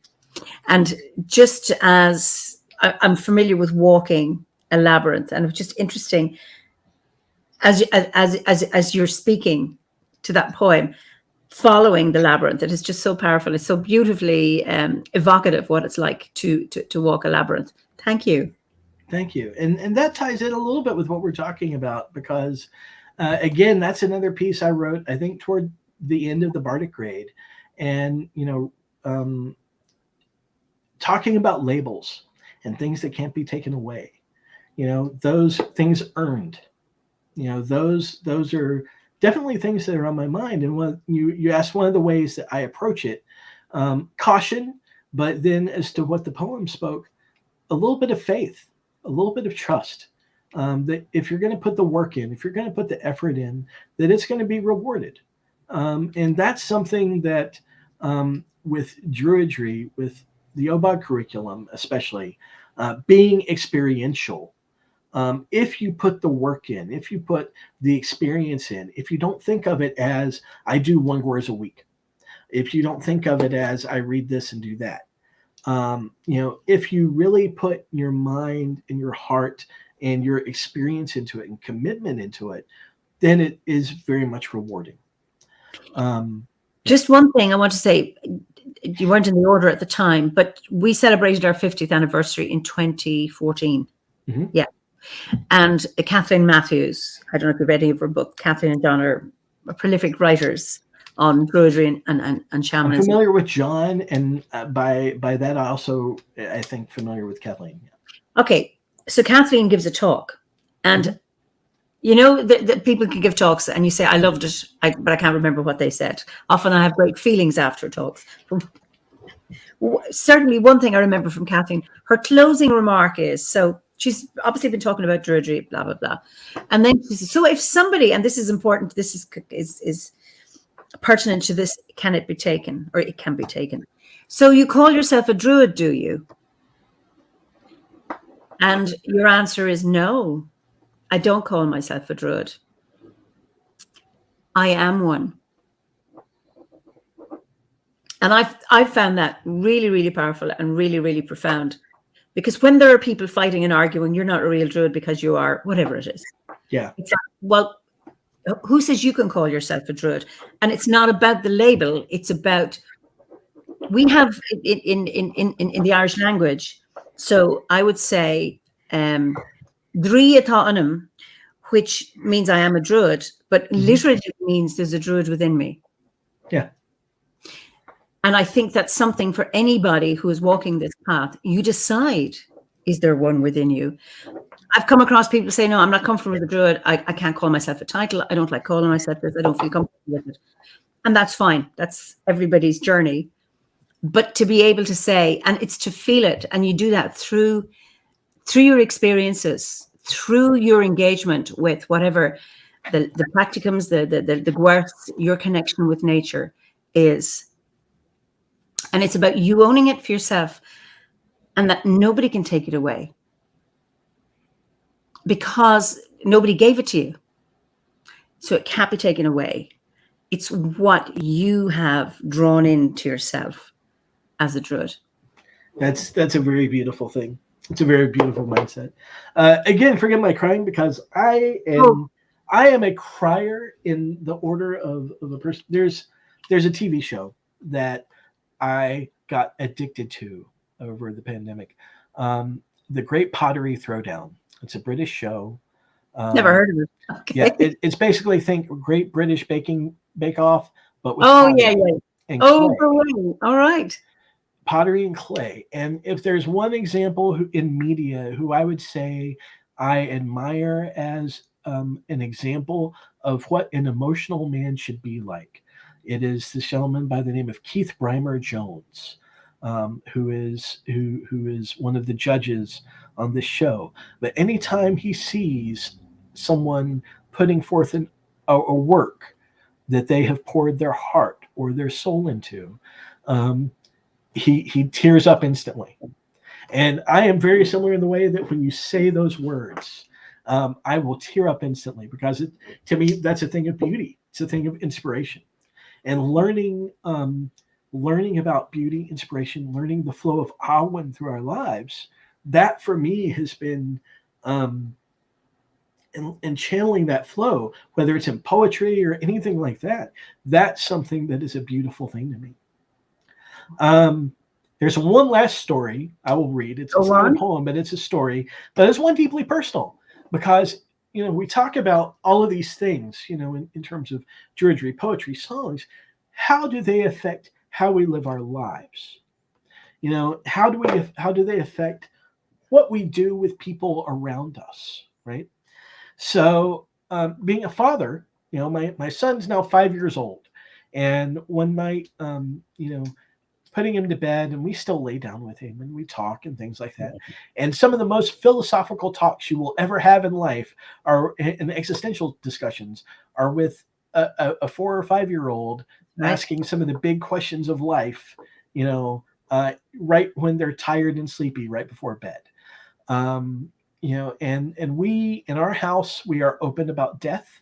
We are open about life and everything. So this one is titled, and it's also on my blog, Someday I'll Be a Tree. I laid down with my son tonight as he was preparing to drift off to sleep. I was on my side, and he rolled over to look at me. Daddy, you look like wood, he said. I opened my eyes to his gleaming smile. Really? I replied, surprised, but thinking about how we had talked about our brown skin and why it's different than other people.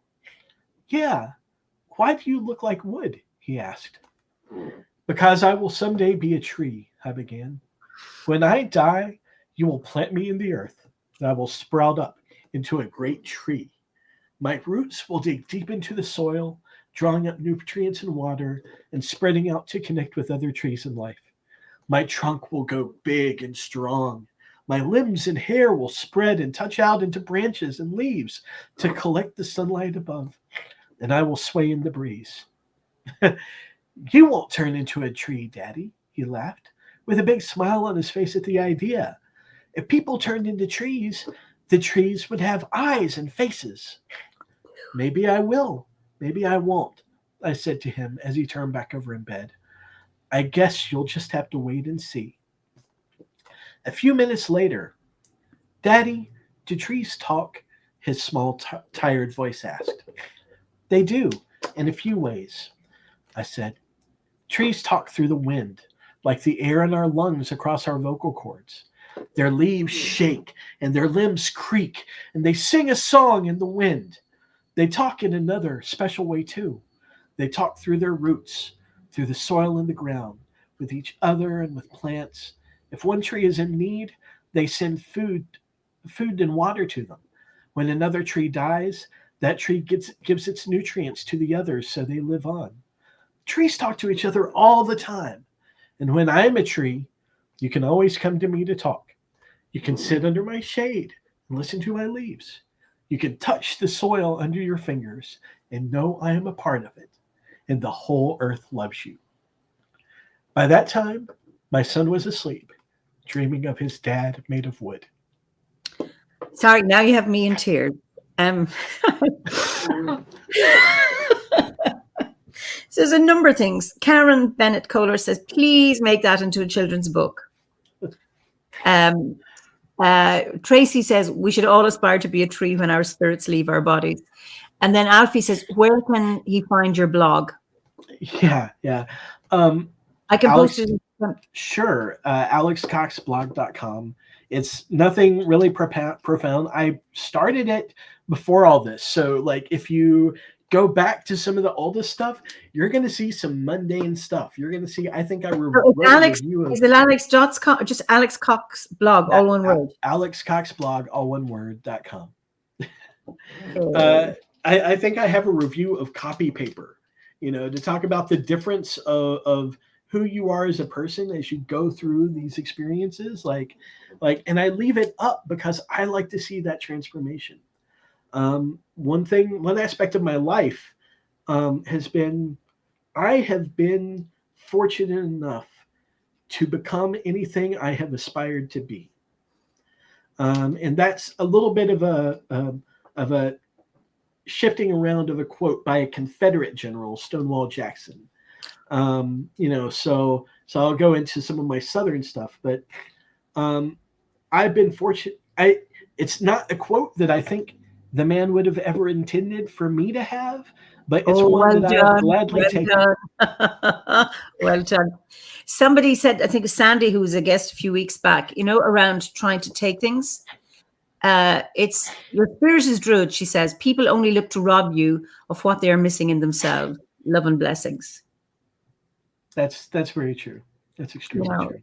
So there's a lot of response to people looking forward to becoming trees. So it's just beautiful, just absolutely beautiful. I'm glad you all enjoyed that. So. And I've only asked you one question. Well, we had our check the other day, and the one other interaction that I had with you was during one of the healing circles. Yes. during The listening circles. Was it the listening circles? Yes. Resistance to hard times. Yes. Yeah. And I was talking about water in San Jose, and I just remember talking with you and how quickly that one flowed. And so, like, when you first asked me to do this 2 years ago, I was in that point where I was taking a break from the Gwers. Okay. I had the fallout with my father. We had the social upheaval, and I knew it wasn't the time. And getting to the last leg of the story, because I'm watching the time now. We're pushing 2 hours on this.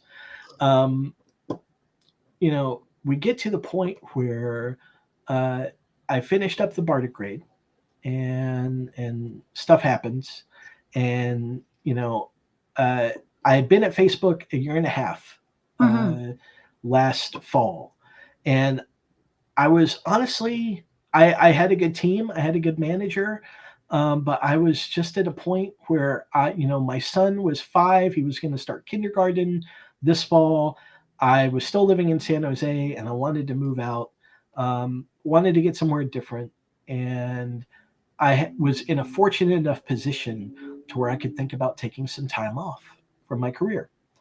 So I did the numbers and started thinking about what I would do in time off. Some of that I've been working on a book, which we didn't even talk about, but that's okay, because that, there's plenty for another time. But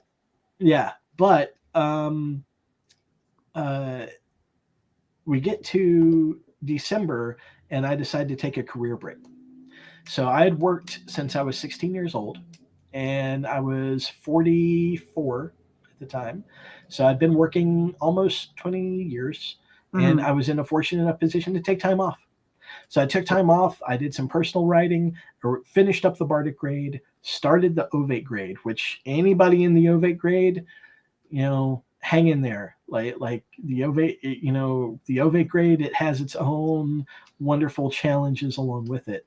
I got to travel a little bit. I took a lot of trips to LA. I took a lot of trips other places. I took a trip up here, final scouting trip to be sure that this was the place I wanted to be, and spent time with my son.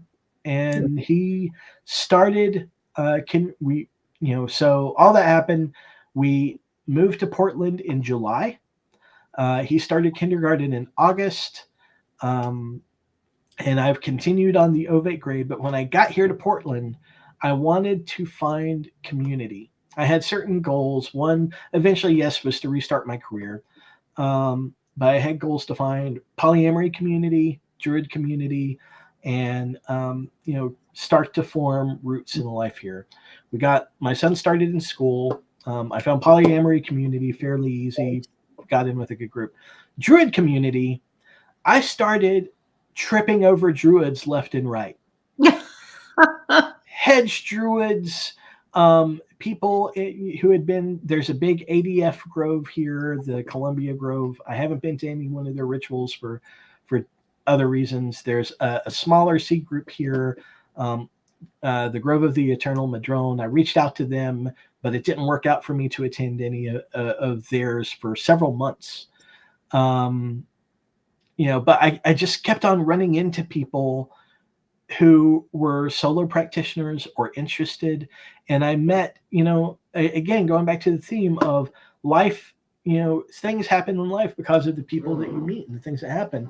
And I met someone, an Obad Bard, her name's Lizzie, and she knew some people too.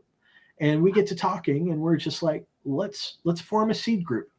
Let's take the plunge and let's do it. So it took some work figuring out what it was going to look like. We put the groups of people together. We had a coffee social.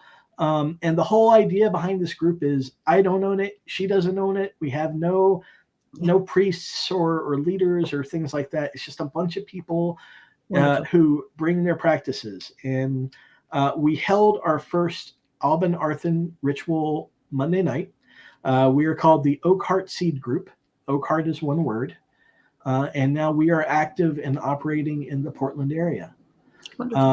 We have a monthly coffee social, and we will be having rituals for each of the Wheel of the Year events. And we have a Facebook page. We have a website. So for anyone in the Portland area, please reach out, Google me, or. And that's an whatever. OBOD seed group. Lizzie has registered it as an OBOD seed group, I believe. Wonderful. So, yeah. So we will be in the directory soon, I hope.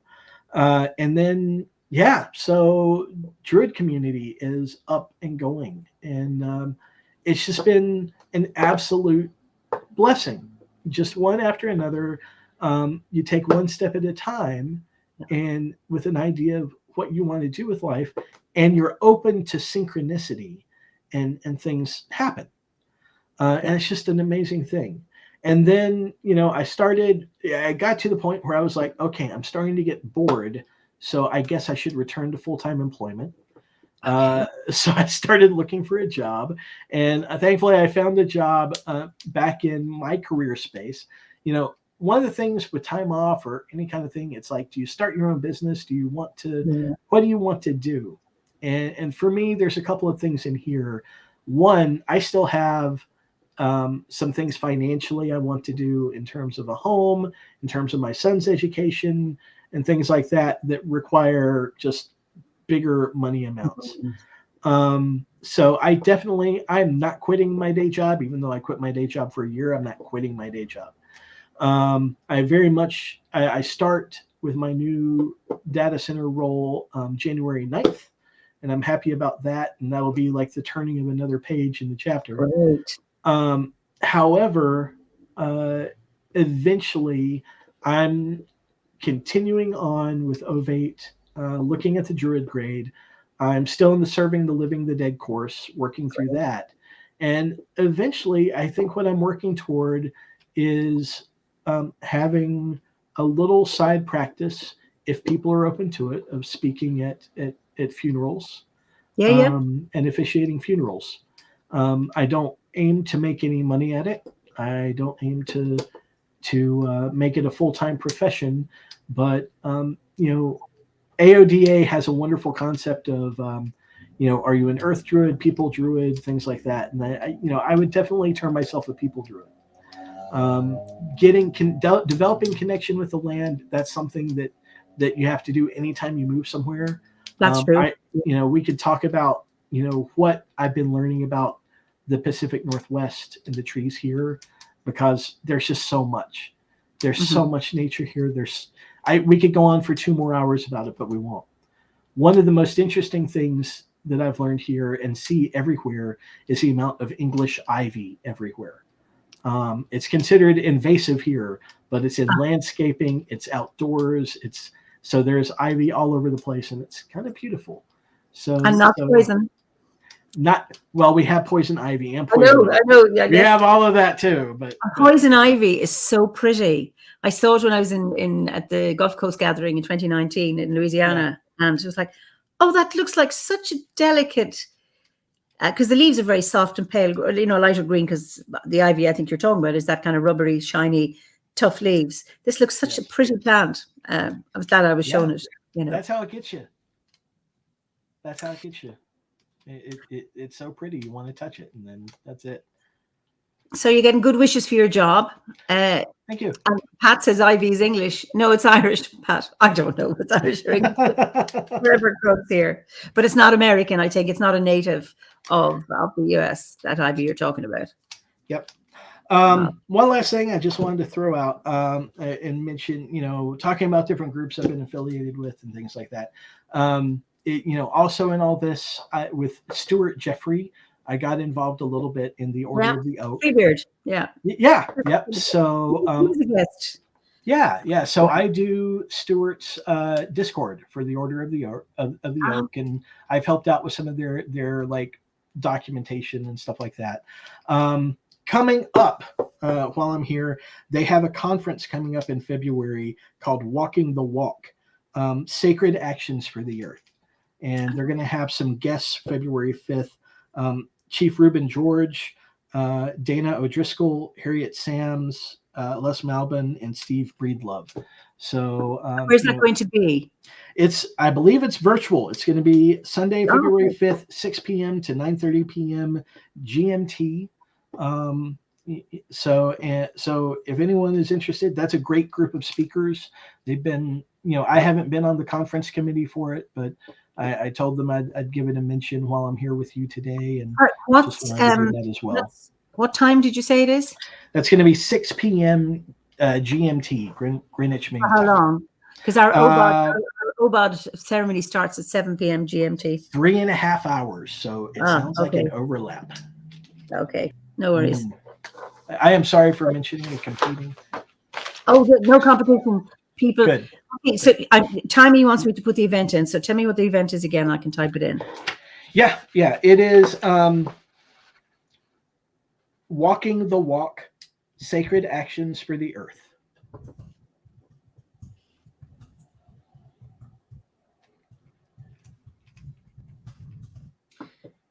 And that would be? That will be 6 p.m. GMT, Sunday, February 5th. UK time. Oh, actually, it doesn't clash. Ours is the 4th. Okay. Oh, wonderful. I was about to, most of OBOD's is Saturdays, right? So. Yeah. Okay, then that's okay. I get my dates up because we're having the 6th is our first Bridget's public holiday. Oh, wonderful. Yeah, it's making me think of Bridget. One of the message board people I referenced, Spiral, who's been just really active and really great in the message boards, is in with the C group. And I've had the opportunity to meet her in person so having the opportunity to connect with OBOD members here that I've only met online has just been another wonderful thing. But as I get in toward the Druid grade and start looking at that, I'll probably be planning a UK trip for an event out there with you all. So I hope to someday meet you in person, and that'll be lovely. Absolutely. And maybe I'll meet you in the US if I can ever get in. So who knows? Listen, we've gone over our time. Absolutely. It's been such a joy talking to you, Alex. People have really enjoyed your conversation this evening. Absolutely. Just wonderful. So what you can say goodbye, and then I'll send you backstage, and then we can just have a chat, because there's been so many comments we didn't get to read. Some were really long, and I just couldn't get to look at them. Sure. I would say there are many paths to the grove. And no matter what path you're on, no matter whether you're alone, whether you're a member of OBOD or a member of another order, or whatever your personal path looks like, don't let that keep you from reaching out to others, forming connections, making friendships, because a beautiful thing about Druidry is we all acknowledge and hold space for each other's paths. The common threads listed on OBOD's website, love, wisdom, and creativity, are the common threads throughout most Druids I've ever met. And we do that through reverence of nature and connection with nature and each other, because humans are part of nature. And the human experience is a natural one. Absolutely. Well, it's such a joy talking to you. I'll talk to you in a few seconds. Don't go. Sure. And I'll just invite everybody here. So listen, thank you all and for your wonderful comments. And as always, and apologies because there was a string of them. I couldn't get to read them. I wish you all a good new year, however you're going to celebrate that. And I look forward to seeing you next week for another Fireside Chat. Until then, slán go fóill.